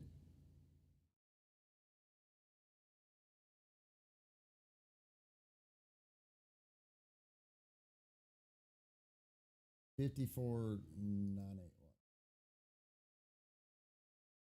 A reference out here. I don't care. Stop telling me. What is it? 54.981.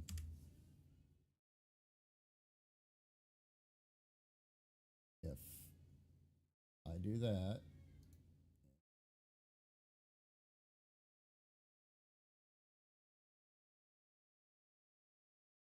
I have to draw out this whole stupid thing.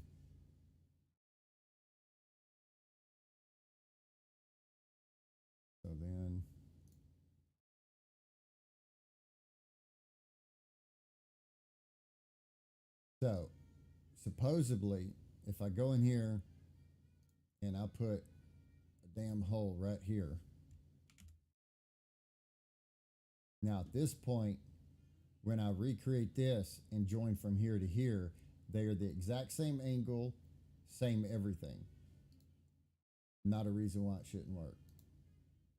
If that's what if that is what it's throwing a tantrum about.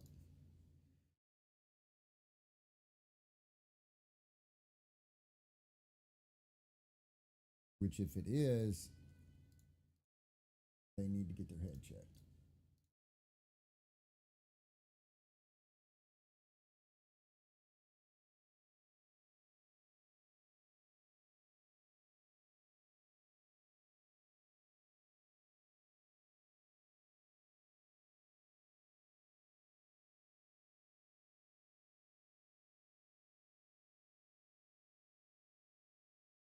Oh yeah, and that's the thing. Like I've been doing this so many years that like I didn't expect my previous linkage to be perfect. I just wanted to use it to gauge my end stop for my lever and my end stop for my hammer to where and how I need to actually um, need to join the linkage to and need to slot it to. And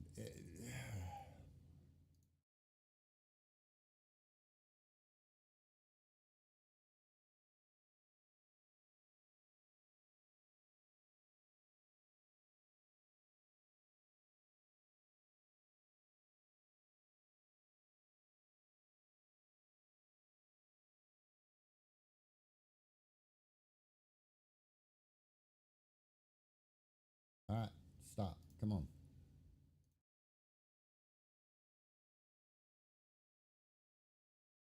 We'll just make new component. Um, all right, component already. Yep, moves. Don't have to worry about it. Joint. And put it on that edge to that edge. The rotation. Where if this works, I'm going to lose my mind. No, will result in a conflict because fusion cannot handle multiple linkaged things at all. They're the exact same axis, exact same distance from axis. I, I, you know what? I give up. I will just make it and I will fake it the whole way that I do it because that's literally what I've been bound to do while dealing with fusion. Let's see if I try to make it a slotted.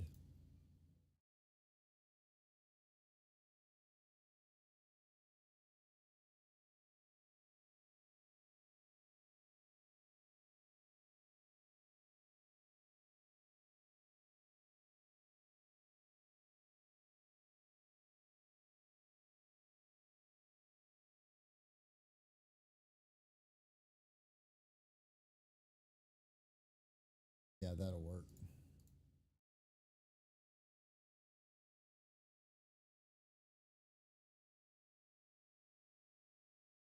Yeah, cry all you want.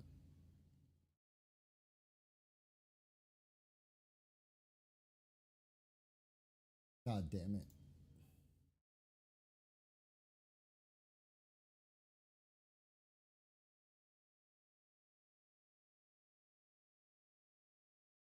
All right.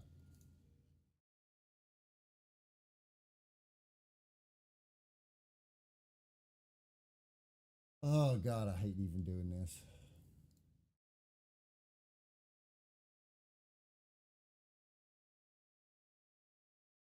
Uh, slides a component on a single axis.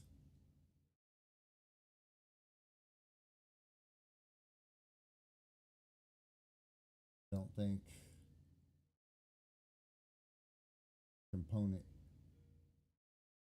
two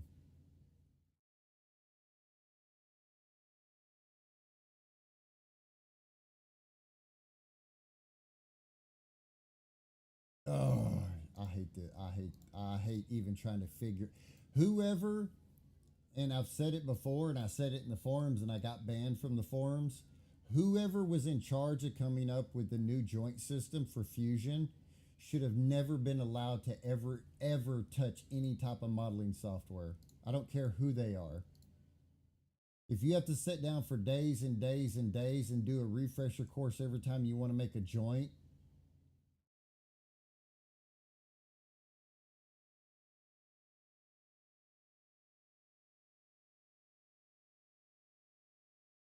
on a single axis.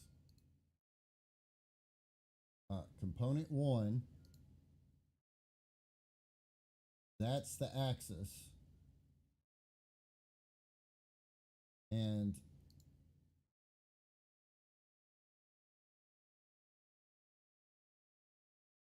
that's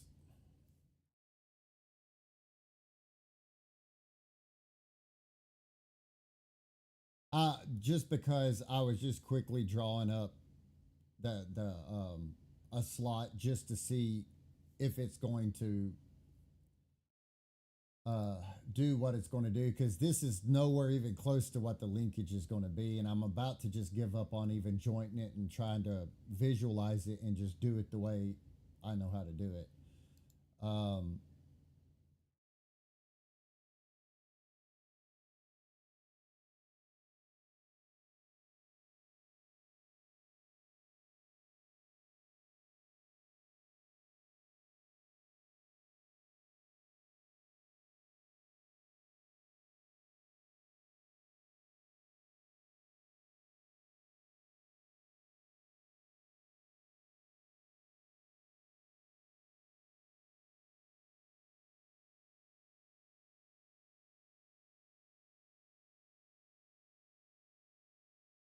What in the hell? Component one, slide that axis. Oh wow. um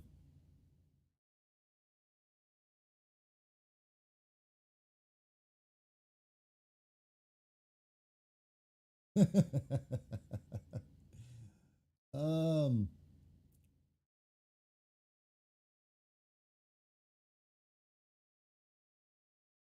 stop, stop. um all right.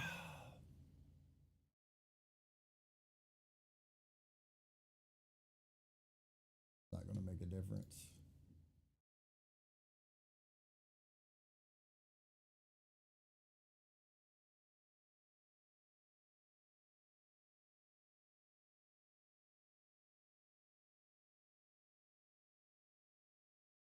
So if I was,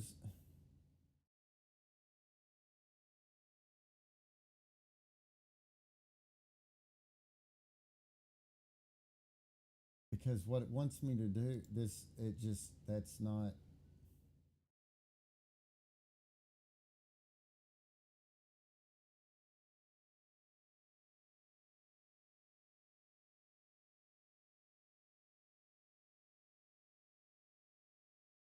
You know what? I've had enough. I've had enough. I'm gonna do it the normal, old school way.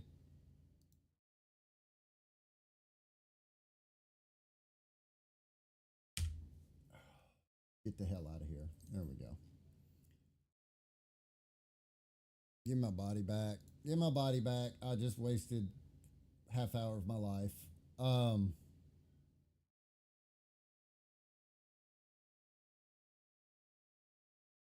so what I'm needing,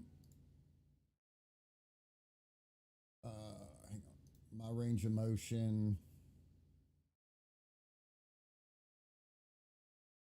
measure my range of motion.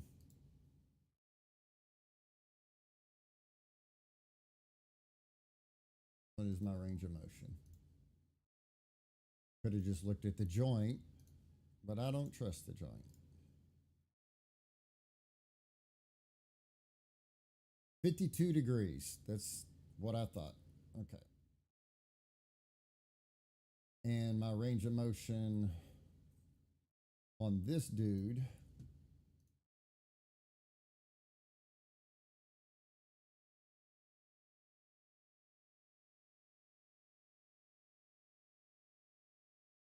is 42 degrees. So 52 to 42. So that's like,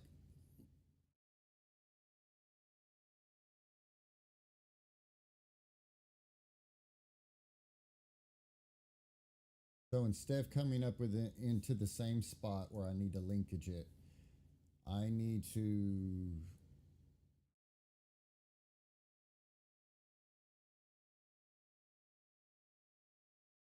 linkage it in a shorter spot.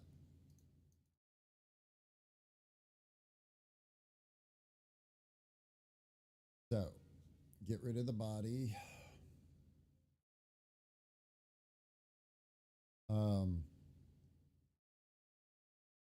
Now, quick question.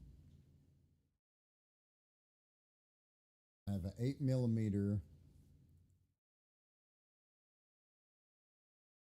Let me just figure out the angles.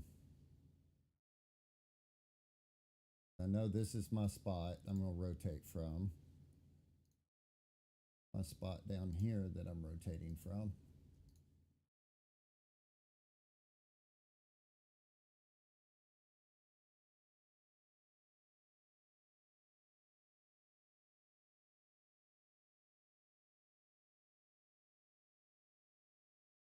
Want hang on.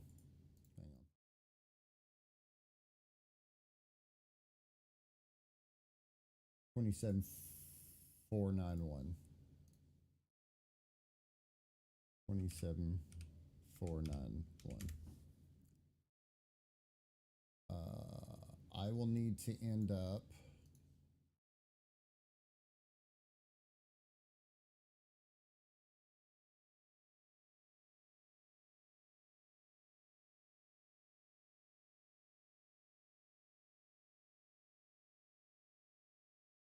.8 center.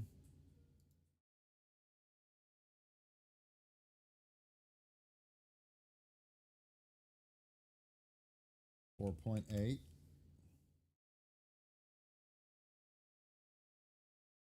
So from there to there, that would be a 1-to-1 relationship.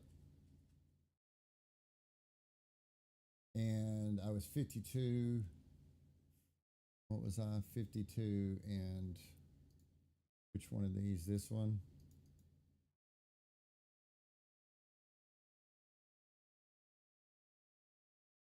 For the love of God. Okay.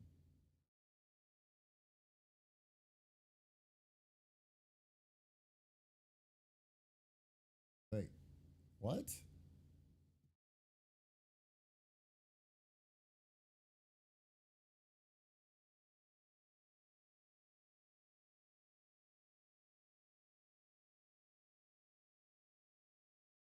A damn minute. Why has it got two joints in there?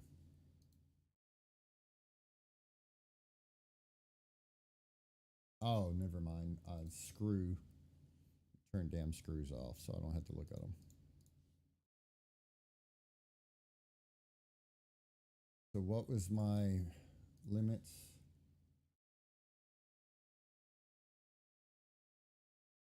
So it was 42.7, 52.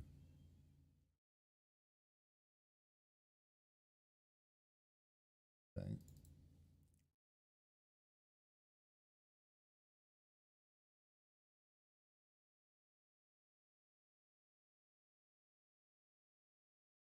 Problem I'm going to face here.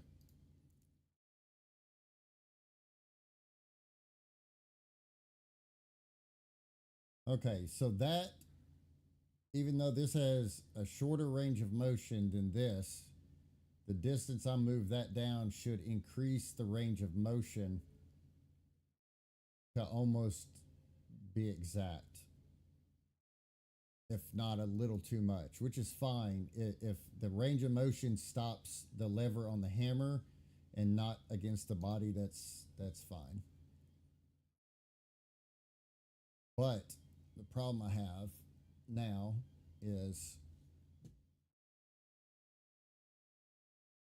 one,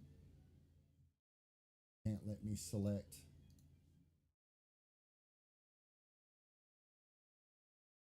Problem is I don't think that's low enough to stay inside the body. That's what I thought. Okay, so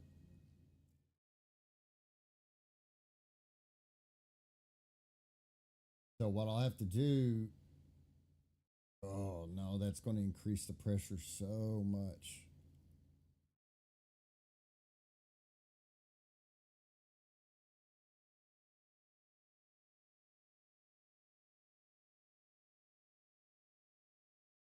That's going to increase the crap out of the pressure.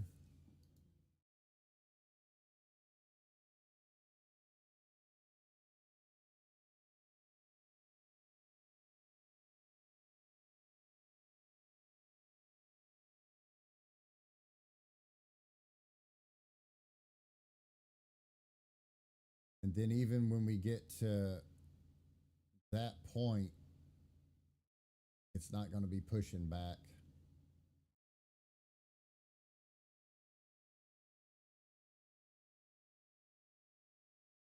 Well, I can compensate and still do this.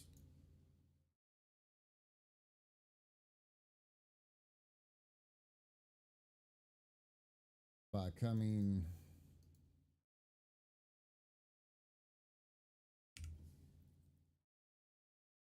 of course, the further down I come,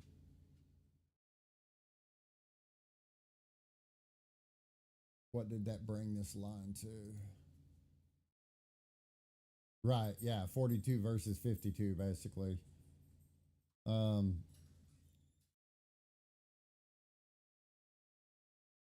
So down with inside the body,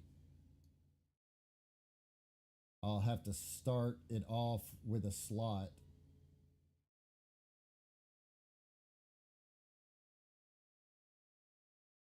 So let's see.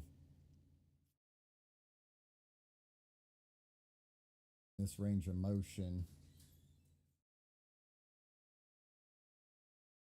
Let's start with a slot. Push. Yeah. Really, the biggest problem I'm facing is that the rotational axis of the hammer is higher than that of the lever.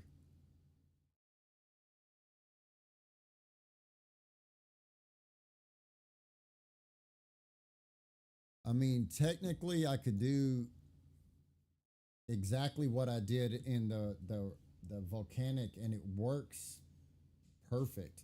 It works flawlessly.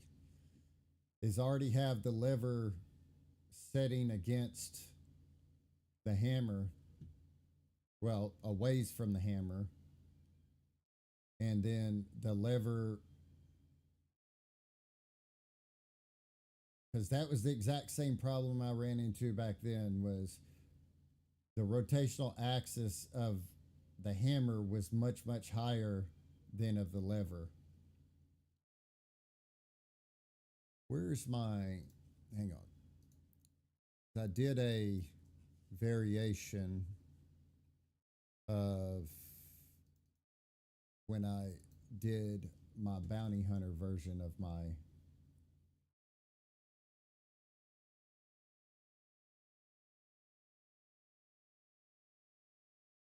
it would be, but the problem, and it's like I was just saying, the problem that I ran into when I was doing the volcanic was because the rotation, the rotational force, say from here as you rotate, comes over and down. You're applying the same force up here, but when you get about here in both of them, instead of it still pushing around at that point, your linkage just starts pushing outward because you're down. If you were the same the same height, as the same point would rotate around, even being lower, it would make the same, like it would make the same motion to go around.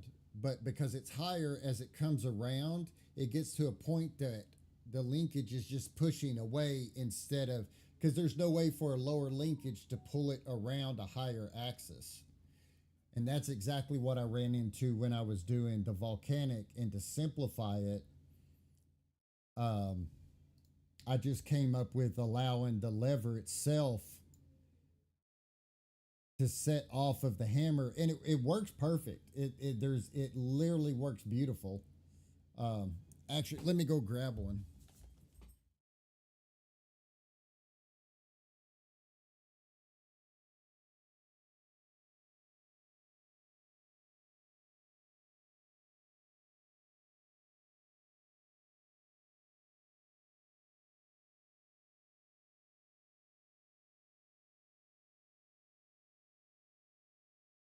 But see, this is one of my custom that I built off of the volcanic, and it works well enough that literally just cocking from your fingers, it works fine.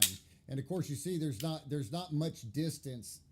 At, so even though that is not much distance, everything on the Winchester, of course, is a bigger distance. So it should translate, and I mean it's easy to do. So I'm thinking.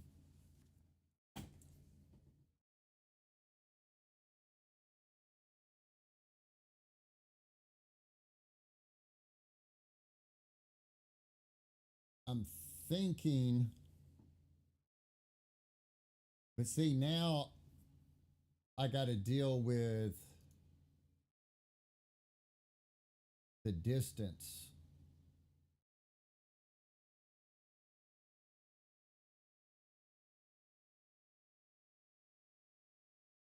Well, the distance isn't too much of an, yeah, the distance isn't really an issue.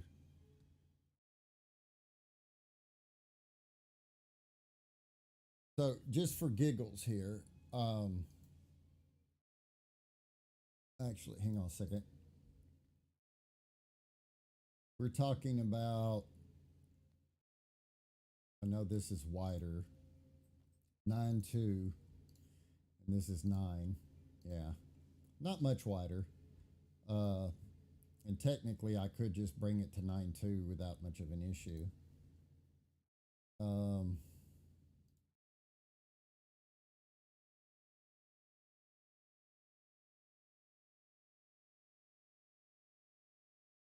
so kind of also to, but like how, since you've got the heights, as your linkage is pushing over, you get to a point to where it's no longer, like I said, rotating this axis around, is just pushing against that axis.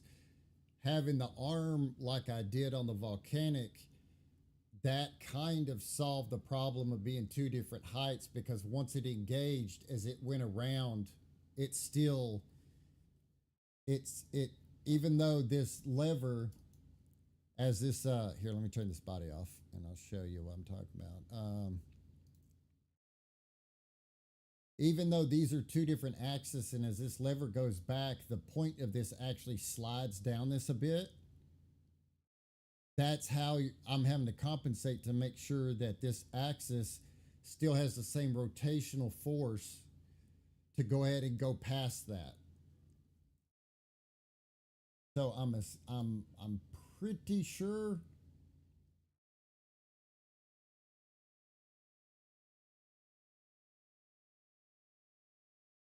Probably going to have to come up pretty high in the body here. Um,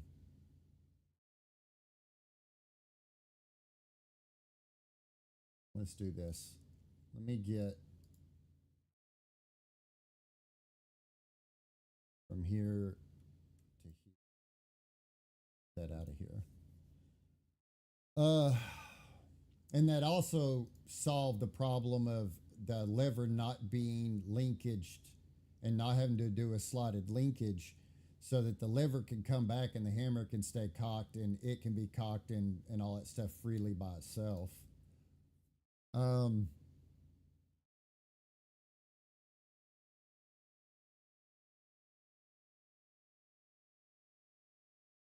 So the range, oof, that's quite a bit. Because I still want the lever to come down like it should. And I'll still need it to come down because I've also got to pull the firing pin back and forth. So, um,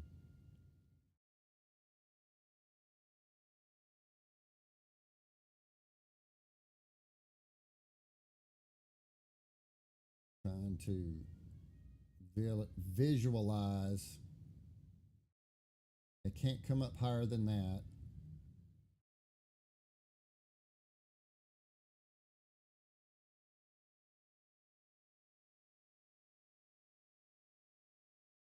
Uh,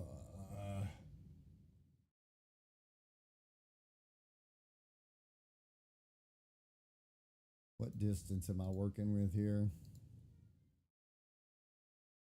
It's the only downside of working with 3D prints.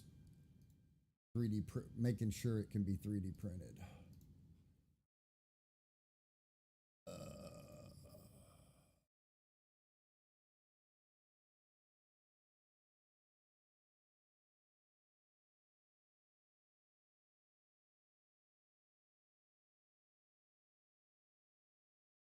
What kind of distance?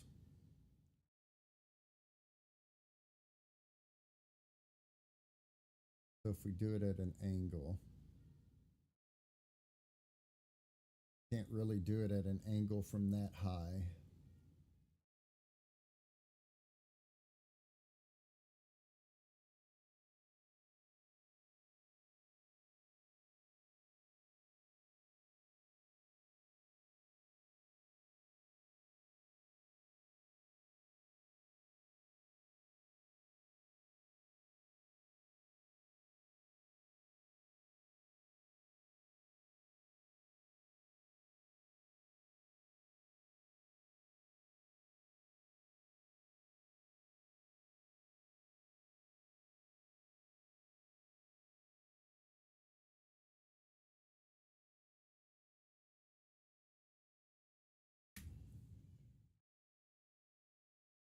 That is going to impact my firing pin. Play this out real quick.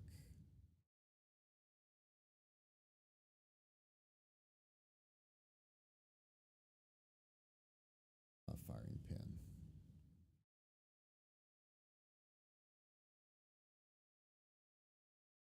Say that's my firing pin. That's not going to work that high.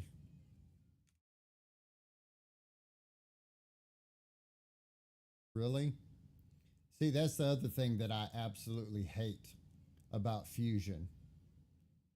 Even though that line was 100% locked to that center point, Fusion decides to relax a constraint and draw a whole brand new line for absolutely no apparent reason.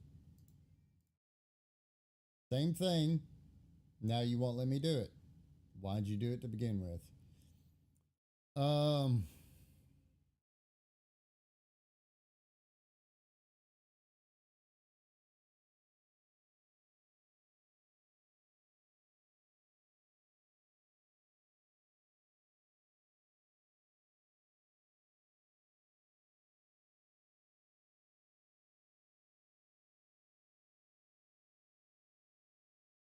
What is my height in here?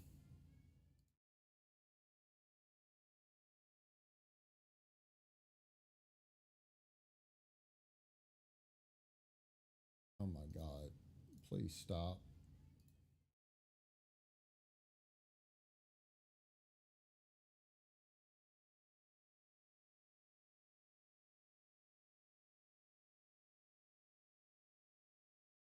Uh,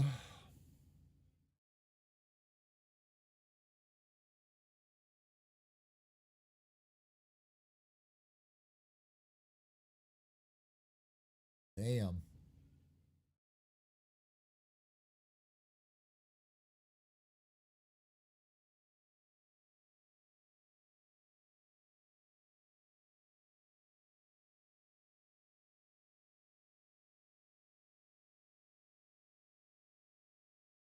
go back to this one.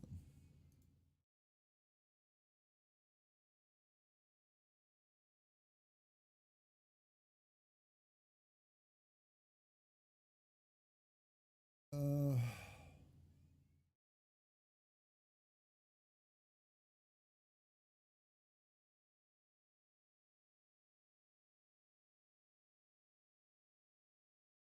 $31. That's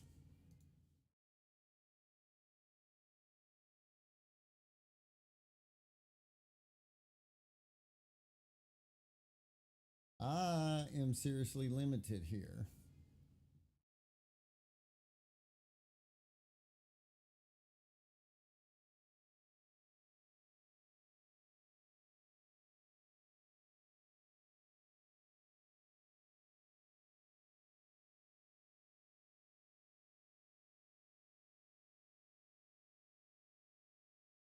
But it can't stick up higher than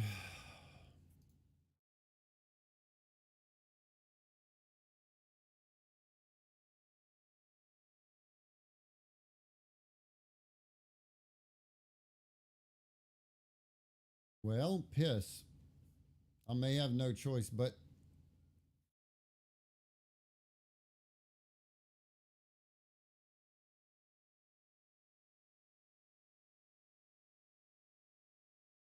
I may just have to do the linkage. But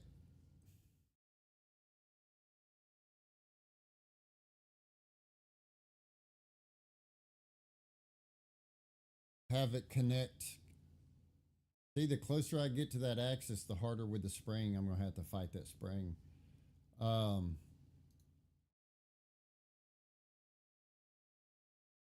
I may just have to do the same with the volcanic and put the hammer on its own spring. No, because I got the way this all is inside, the trigger has to share the same spring. Um,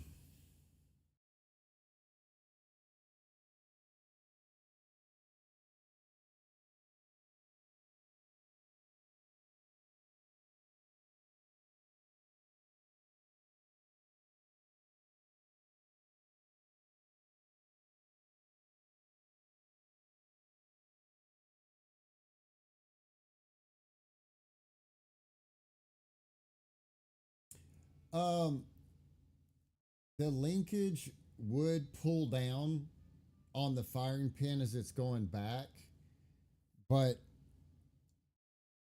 again, one of the problems with it being 3D printed, like if it was as stiff as this pin, well, that pin even bows a little bit, but even though as the hammer, it's pulling that firing pin down as it's moving it back, the end by the body and being 3D printed, it will be enough that the hammer basically any lateral motion pressure on that is going to cause it to drag so bad.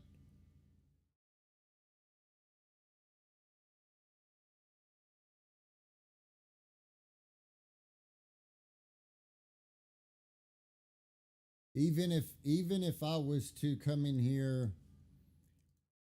and fill it the hell out of this hole to where it's as smooth as could be, it's still going to be just so much pressure.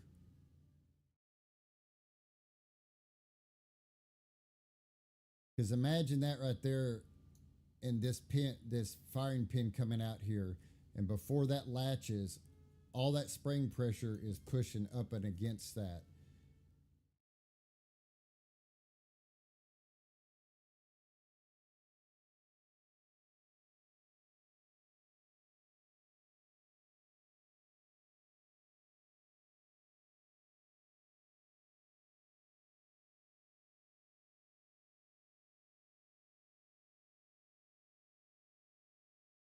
I could be making this for the linkage stuff harder than it needs to be. Um, there's nothing that says that my hammer can't compact any part of the body of the hammer can't come out here. All of this is inside anyways. There's no reason why I have to pick a spot somewhere here on the hammer. Basically below this, I have all of this that if I need to bring this out,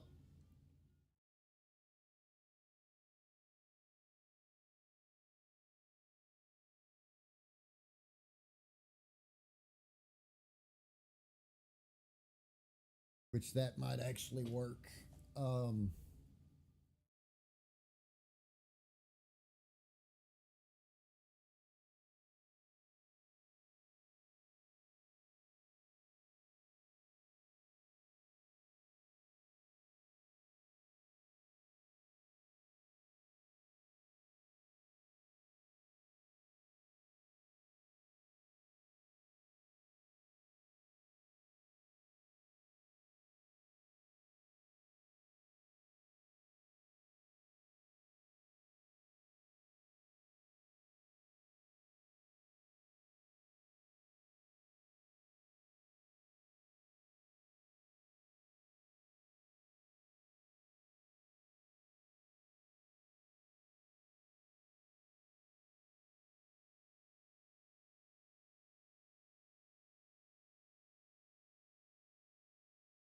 and you know what? There's nothing that says that I have to connect a linkage up here.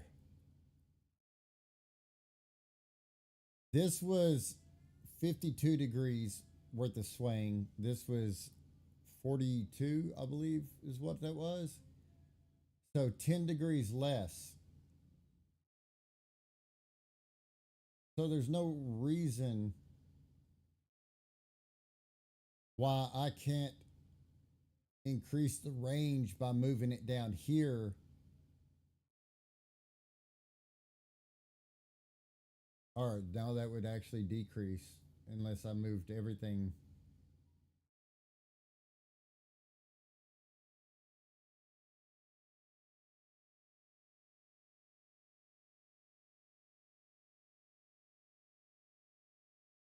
But, but if the linkage was connected, say, about out here, what is that? What is that range of travel in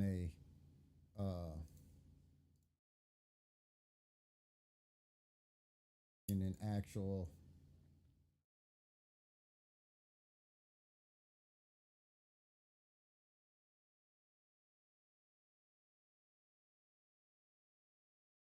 That travels little over 19 millimeters worth of travel when it does that.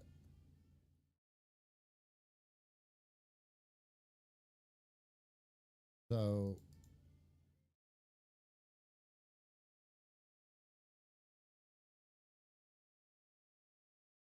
let's 19 millimeters worth of travel.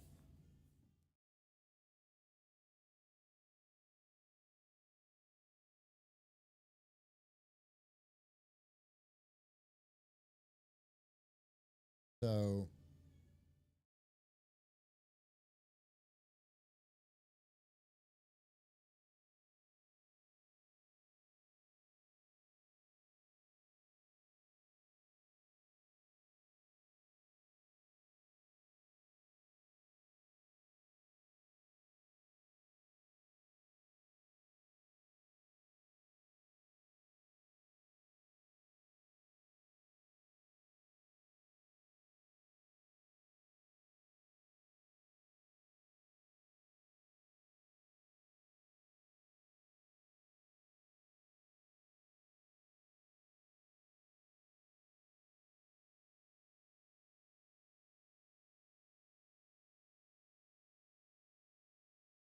because I'm still staying above the rotation enough.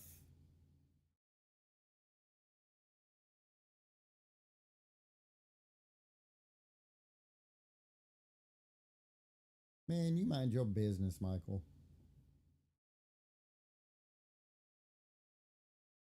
No, I had to think in the world of 3D printing, unfortunately. If I was still machining, I would have been done with this 2 days ago. Um,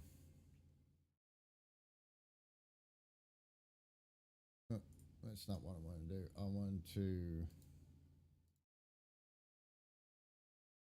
So our distance here, 37,949. 37,949. Yet. Um,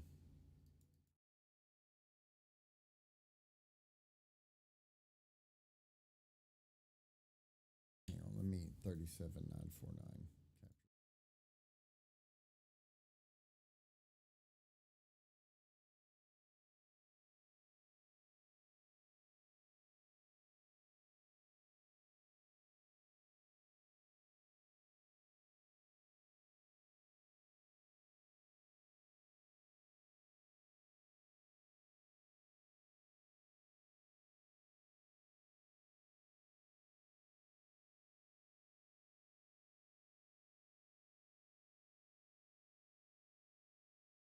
43.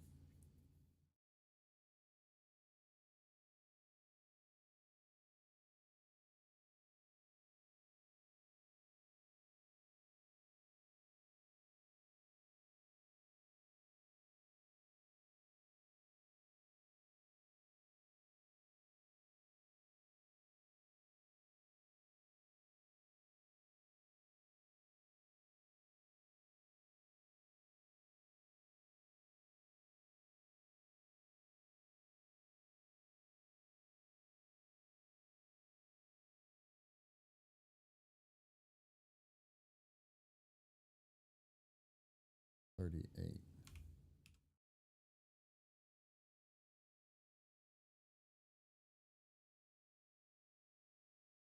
So that's where the slot would have to engage.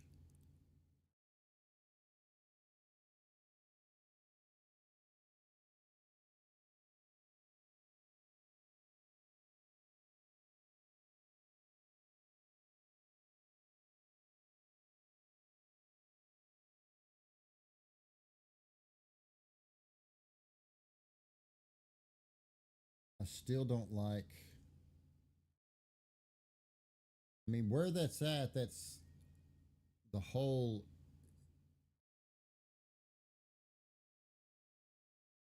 That becomes under so much pressure once it gets.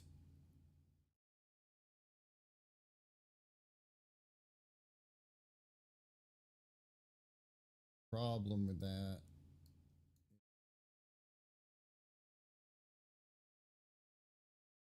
I get to a point.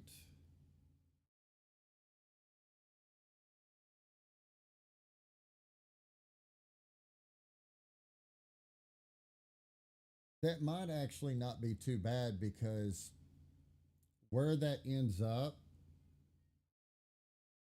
with the slotted linkage, that might actually end up almost locking the lever down. And then when you pull back up, so it would actually give that lever action to it.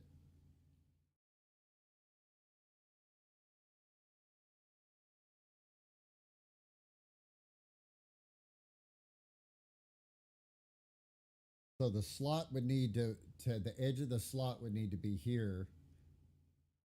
So the lever would move.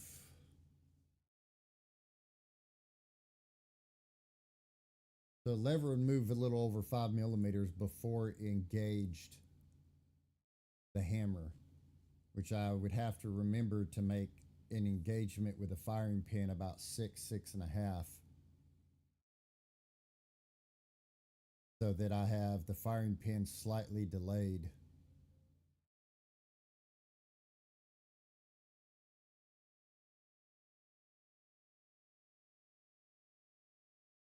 Okay, screw it. That's what we'll do. We'll just going to do a linkage. We're going to have it slotted to where it doesn't engage until it gets right here.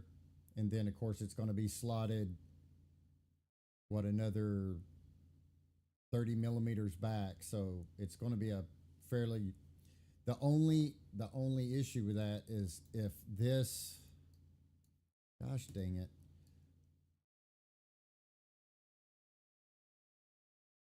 if it's a straight,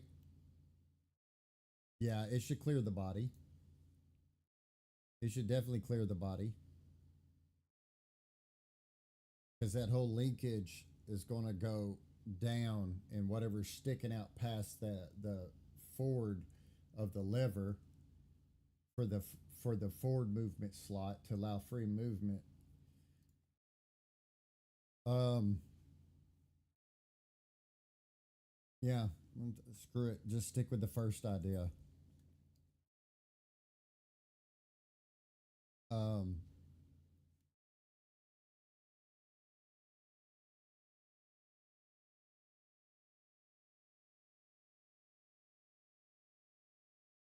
but still sticking with it.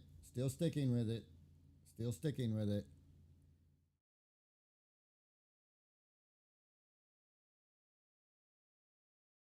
So I said, uh, damn it. Why aren't you showing me what I want to see? Show me. I said that that was yeah, 19169.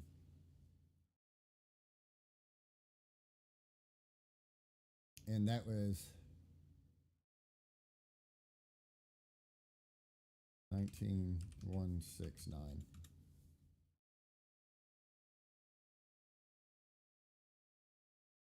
It's just that last little bit is still pushing uphill. What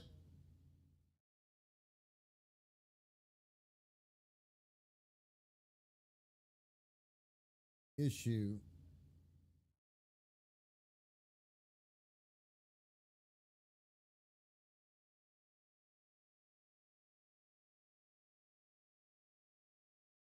We end up almost the same level.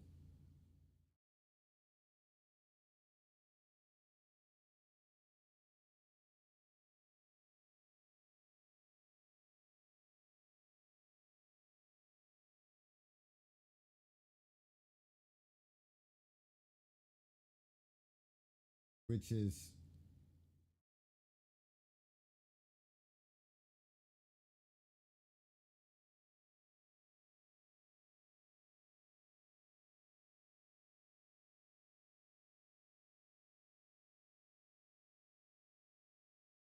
what is the same level? That's not going to happen because then I'm going to get in the way of my. I may be getting in the way. I might have to go back up anyways. But back there.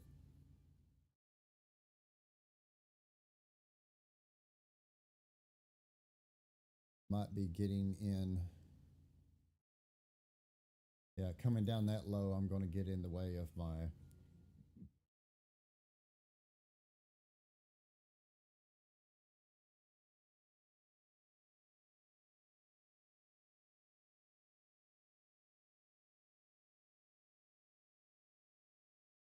Just cancel, please. Just put the damn thing right in my way.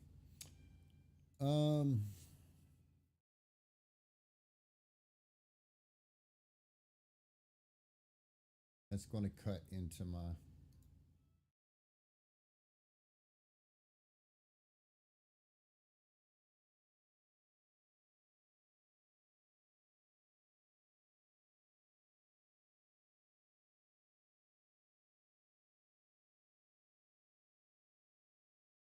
What if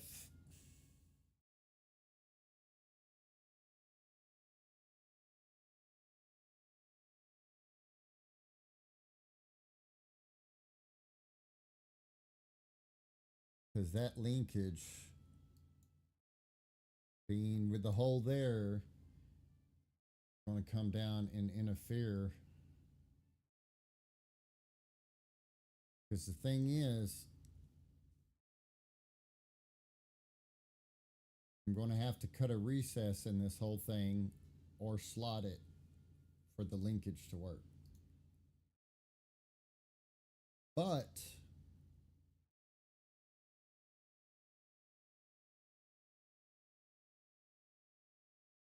if I brought the hole out here where it's going to connect,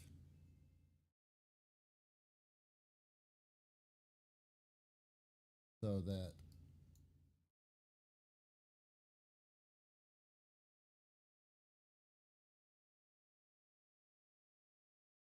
I could literally keep it out of the way of everything. That's what I'll do.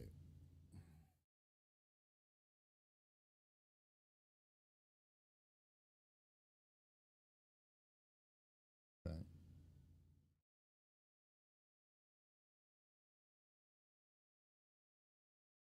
So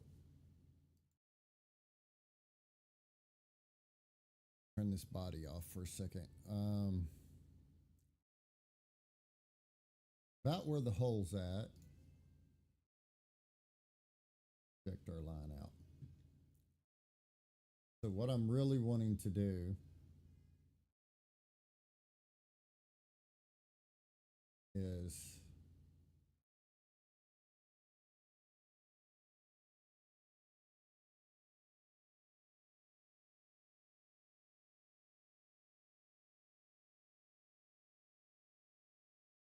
uh,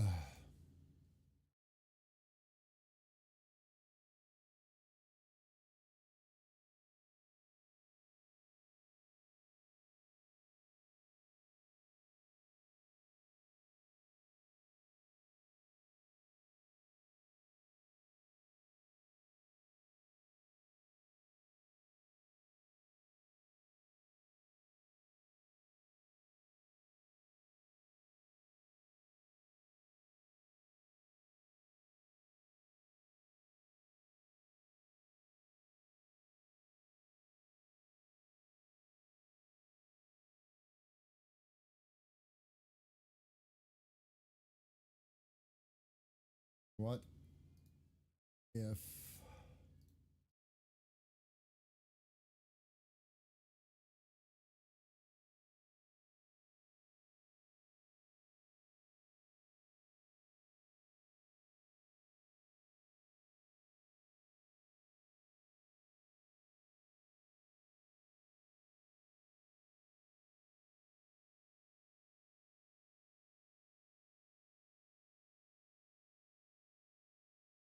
I know it looks quite goofy at the moment.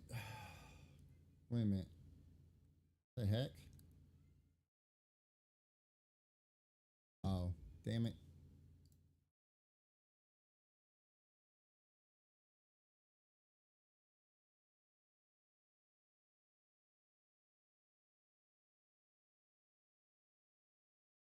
In the hell? What am I freaking missing?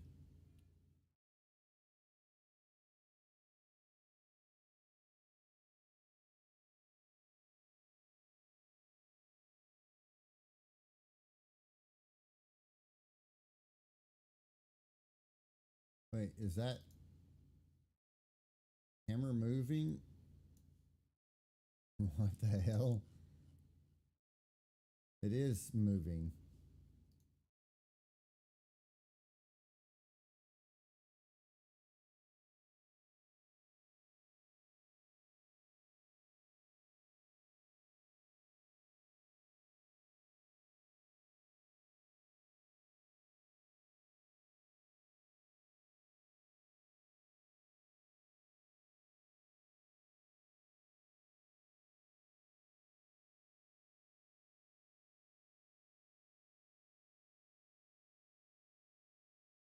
Go.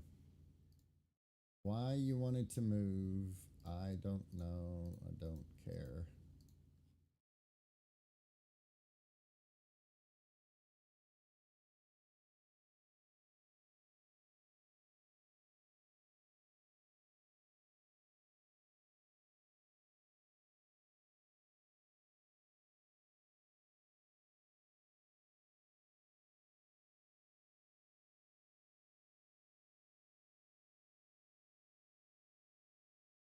Get out of here.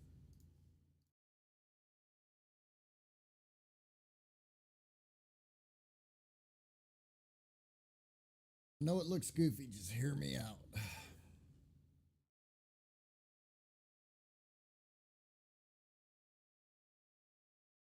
So linkage to here so that the whole time,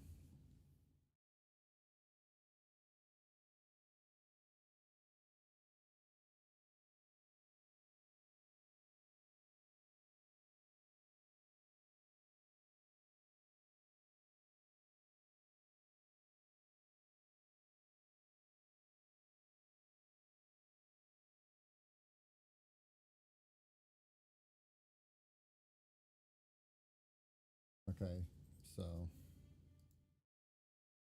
go back to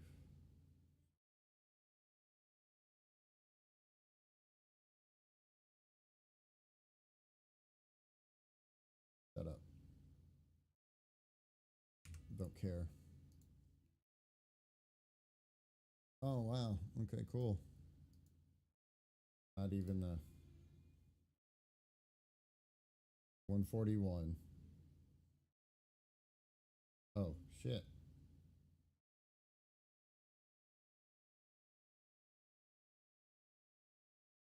Okay. Anyways, turn all this crap off. So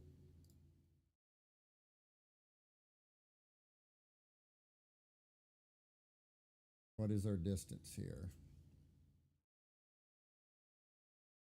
32,989. Okay. And then, oh my God, there's no reason for you to cover that.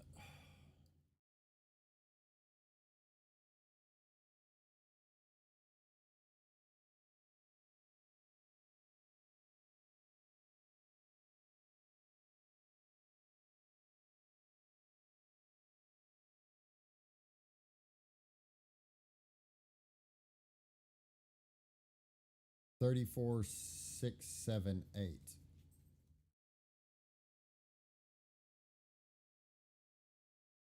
So I need to hang on, I'm about to get it. I swear I'm about to get it. Not that one. 141. There you are. I need to, for you not to break a bunch,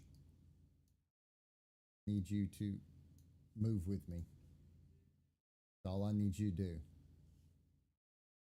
For this one, show dimension.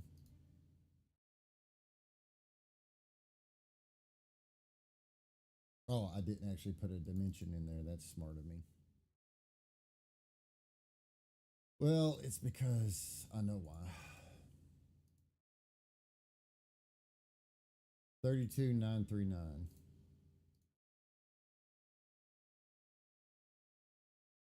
32. About 32. Just call it 33. I need to come down about 1.2 millimeters more. Should be 1.2 millimeters more. 1.2 millimeters more.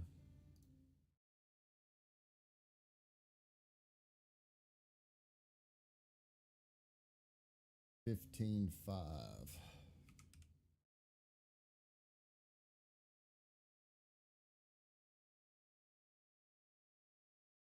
Okay. So did my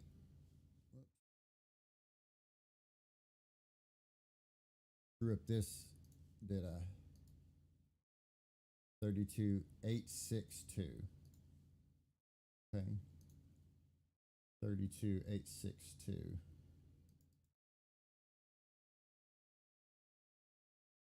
32,876. That's perfect. And not only that is my hole is on this side of my rotation.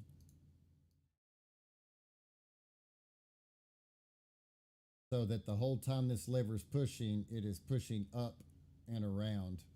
So actually I'm stopping almost dead over, so that's as easy as I could possibly make it on this lever again to fight that spring. And I don't need to slot it on this side.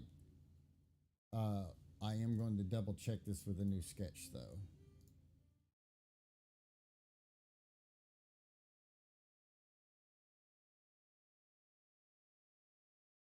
32.9. I mean, it's within a human hair. So I'm good with that. I'm really good with that. 32.9, and then back over here on this one. Yeah, baby. So the whole time, and not only that, where this is going to end up with the lever, what I was saying before, that the lever, that last little bit that it has to fight that spring, is actually just going to be a sweeping under it instead of the whole pushing it all the way around. It's going to push and lock just like that.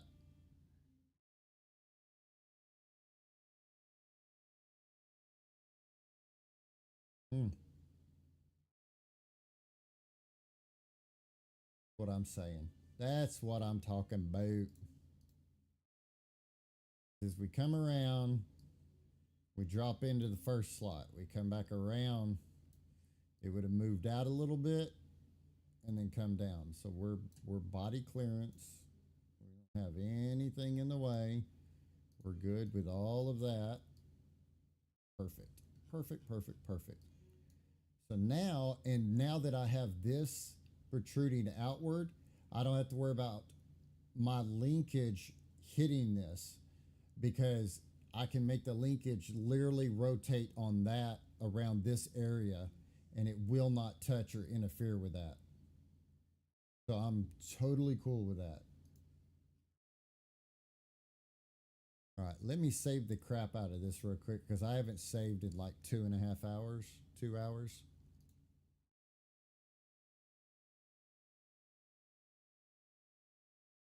Darn.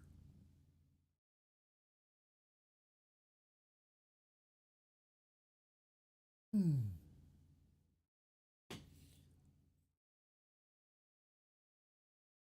Hmm. Oof. All right.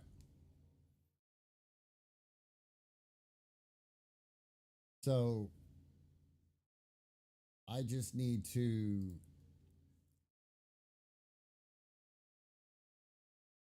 So if I'm going to use a dowel pin, I need the linkage to slot inside and slot inside.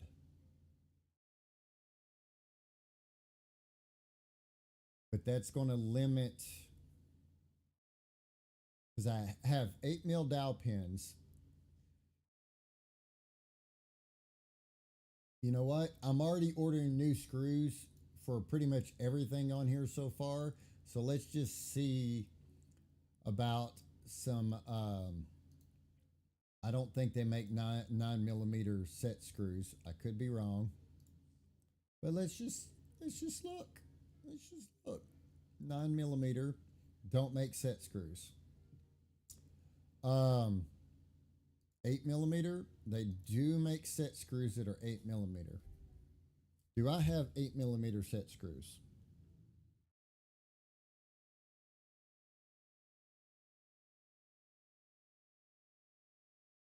Um, did I not take a picture of the top drawer? And I have a picture in here anywhere. Top drawer. No. I have 12s, 14s, 16s, 3/4 and 1 inch. And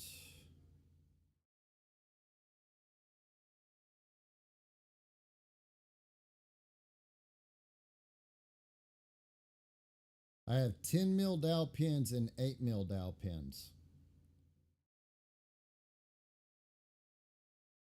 10 is fine for out in here.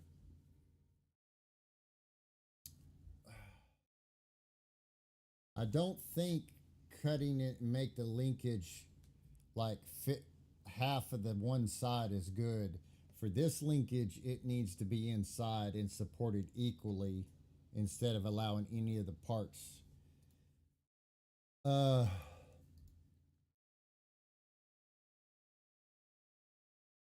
you were trying to tell me how to do that? Smart ass.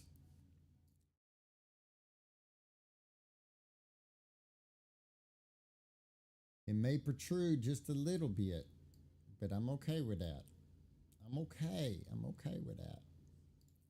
And actually, I could I could reduce the diameter a little bit, but honestly, in a nutshell, from top bottom, it's going to be fine. It's going to be fine. The one thing I can delete is that. Delete it. Just delete it. You know what? I know you have a reference in here. Heaven forbid that you should delete the reference. There you go. All right. So before I make this linkage, I kind of need to mock up what I'm going to do about the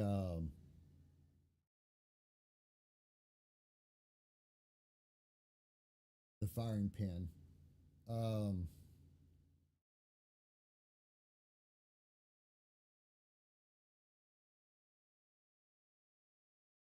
and the next question: how the hell am I going to get the firing pin into the body?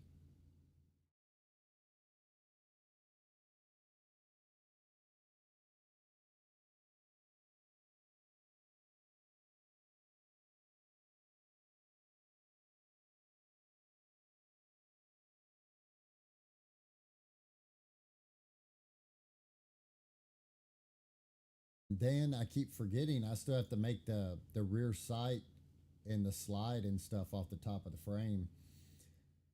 We'll get to it. We'll get to it. I promise. We'll get to it. How the heck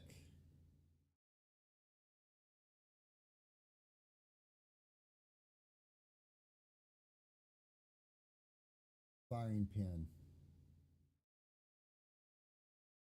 Okay, so firing pin slides in this way, and then the screw from the side goes in the box. So I guess I'll have to just do it the same exact way. Yeah, screw in the box. That box.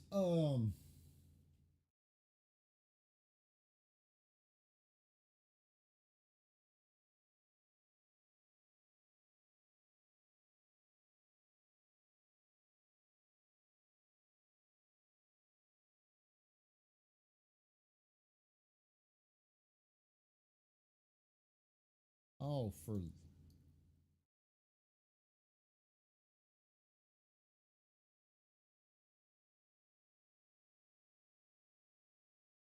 um. So our hammer is 9 mil wide.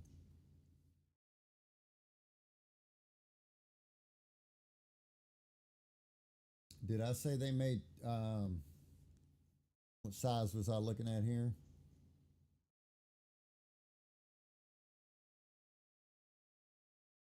What about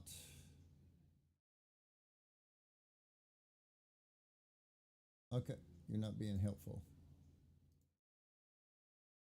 10 millimeter set screws. God dang, they're proud of those things. Well, no, okay, that the steel ones aren't that bad.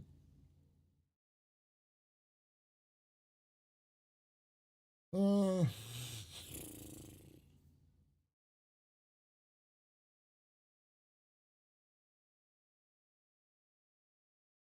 I could just increase the hammer. God dang, if I do that though, I would have to go in and literally increase the width.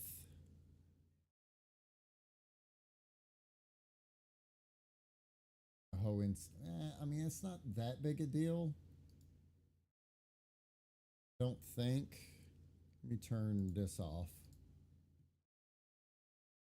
I'd have to increase the width in here by 0.5 on each side.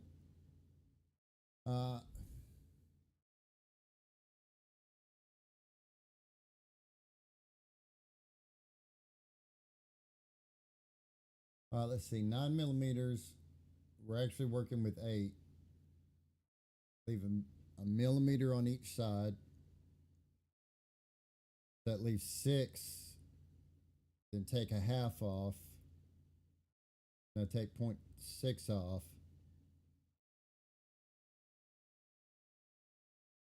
So 5.4.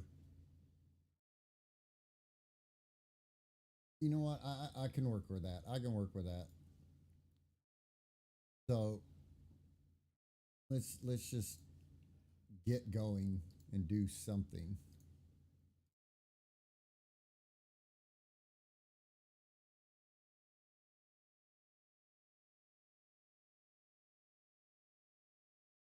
Okay.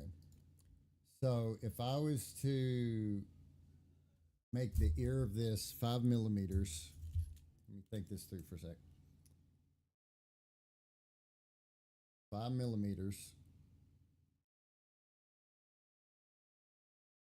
5, I could go 5.6 for clearance, and that would leave 2.4.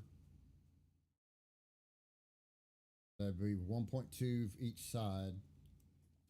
So 5. Let's go ahead and do symmetrical both ways. 5.6.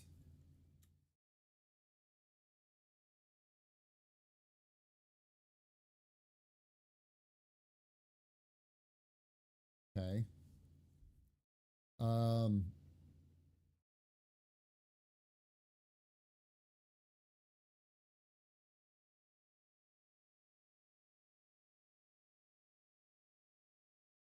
5 mil.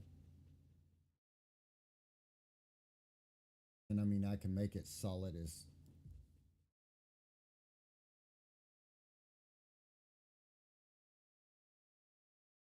So it leaves 2.4. Let me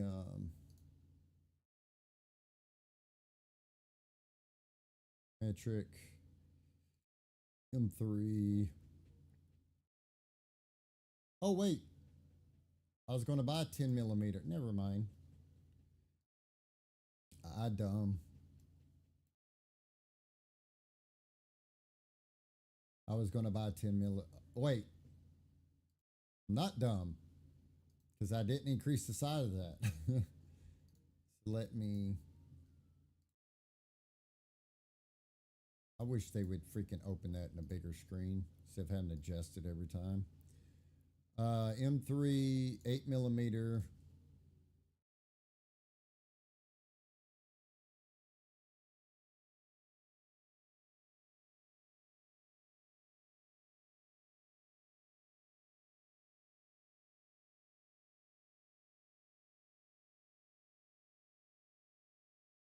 Let's put you rigid.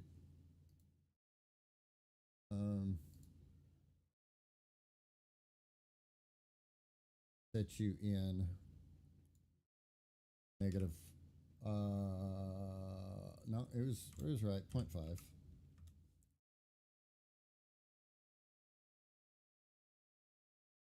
Well, that just isn't. Um,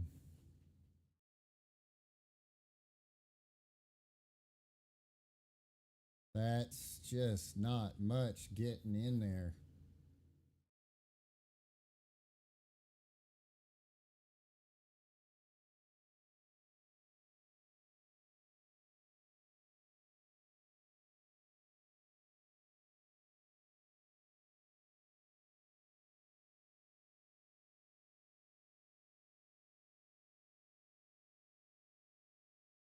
That went in 1.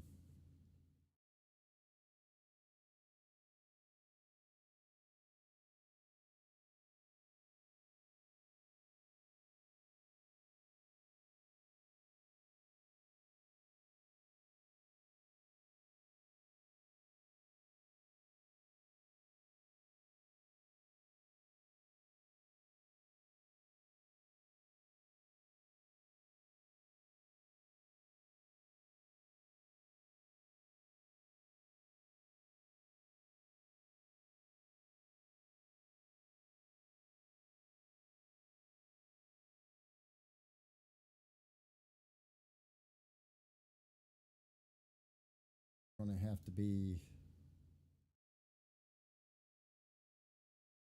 Okay, so it's just going to have to be almost all the way down.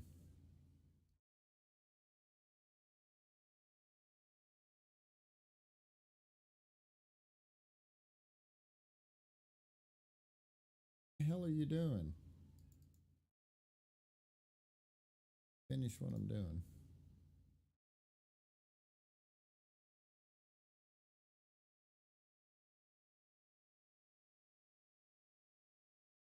Better.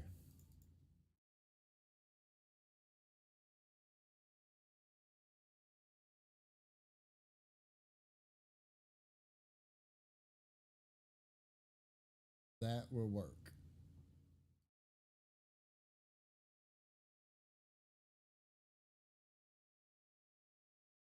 All right. So, I don't even remember where in my sketch that was at. Oh, I do need to change one thing. Turn this off.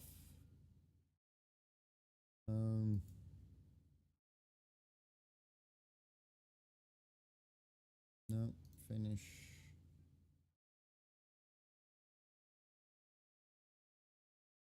This to be, no, need you, stop.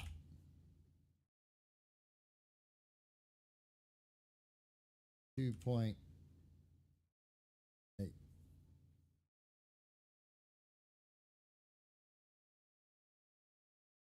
Yeah, 2.8. Nice tight fit. Okay, so M3 8mm set screw. Uh,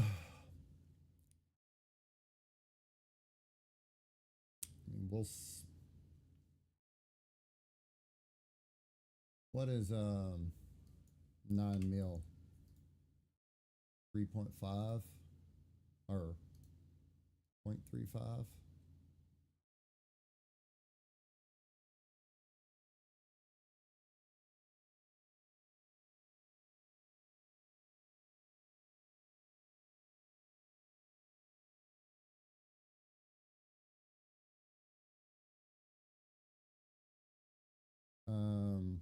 It can be flat, cup,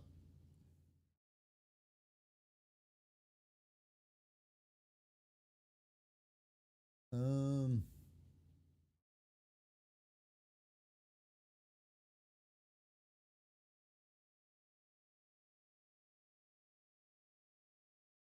uh,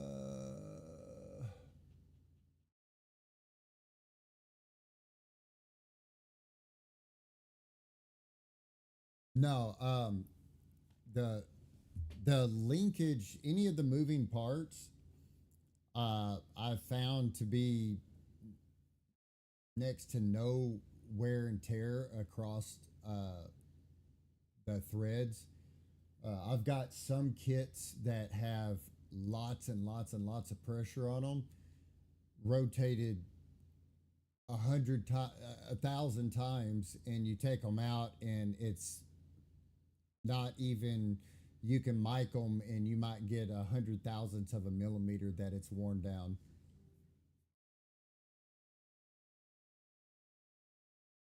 0.35. Um,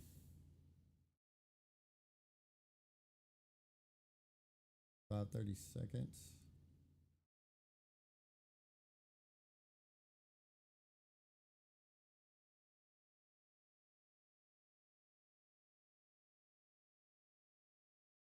Um,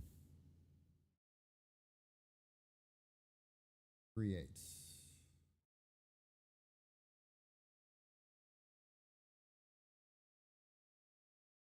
Yeah, and it's also a lot easier from like building like a customer standpoint, or from um, uh, making like this hammer where the wings are so thin.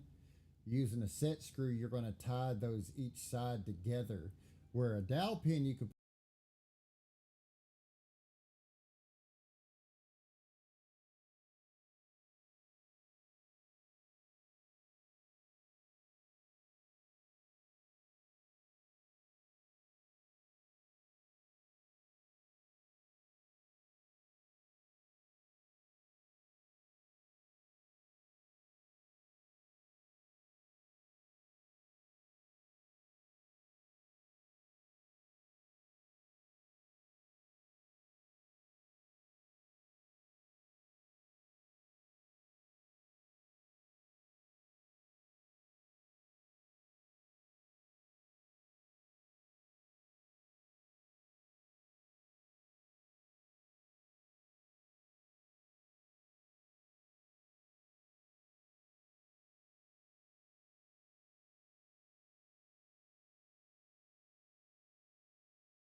yeah.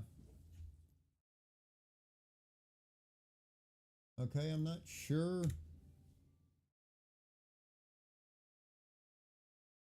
My internet took a doo doo there for a minute. Is everything back like it should?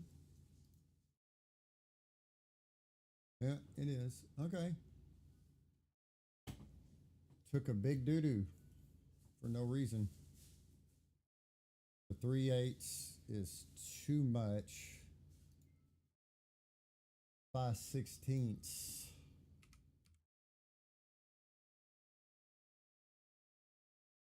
Now 5/16 is just shy of 8, so that's less than what I have now.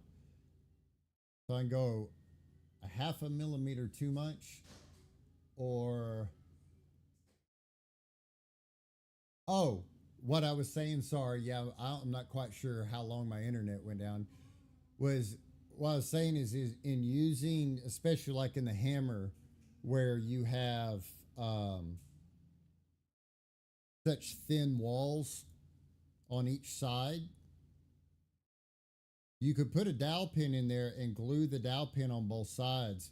But of course, that glue sometimes has a tendency to break free from the steel because glue doesn't glue too well to shiny, slick steel. But when you use the set screw, you thread in from one to the other, so now you lock your two sides together. So it just adds to the overall structural rigidity of whatever it is that you're making. So in a case like this, even though these are kind of thin, I'm not going to worry about it too much because the set screw is going to tie both sides together. So it will multiply their thickness together and pass that pressure. That's another reason why I didn't want to put like cut a half side of this off and put the linkage on the outside edge, because that pressure would be, off to one side. Well, this way I've got pressure directly in line with my rotation.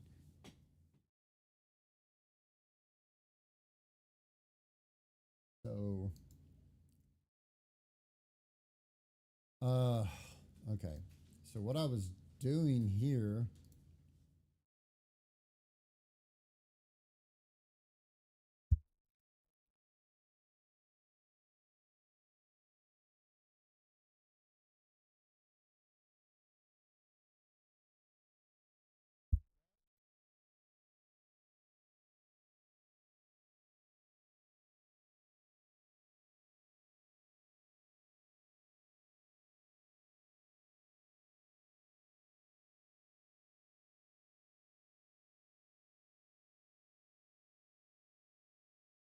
got pizza coming. Um, Yeah, so I hope that makes sense. What I was saying is, if this was, like I said, if this was steel and you cut a channel in there and your walls were that thin, you could use a hammer in dowel pin, a tolerance fit, and you wouldn't ever have to worry about it. But then in the mind of 3D printing, you have to worry about how thin all this is. Is that mine already? Well, I said I was microwaving. Ooh, thank you, bub. So all our layer lines are going to be back and forth. So all of this is going to be pretty much solid because I will print this with a bunch of top and bottom layers. So these wings will actually end up being pretty much solid. Okay, so I need to go to 2.8 on this. Fill in this hole. Because I think I made that hole way back in the model. All right, so our next is I've got to basically do the same thing that I did on the hammer there. Worry about that. So I need to cut out what we got here.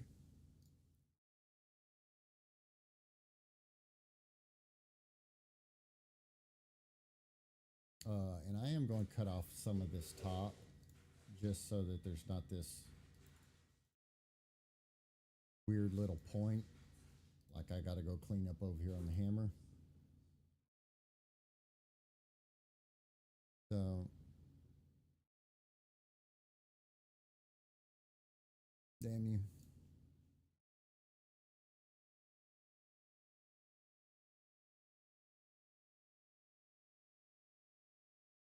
.6.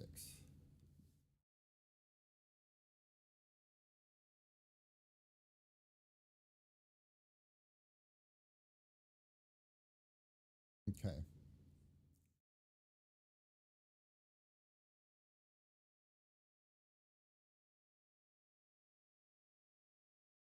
All right.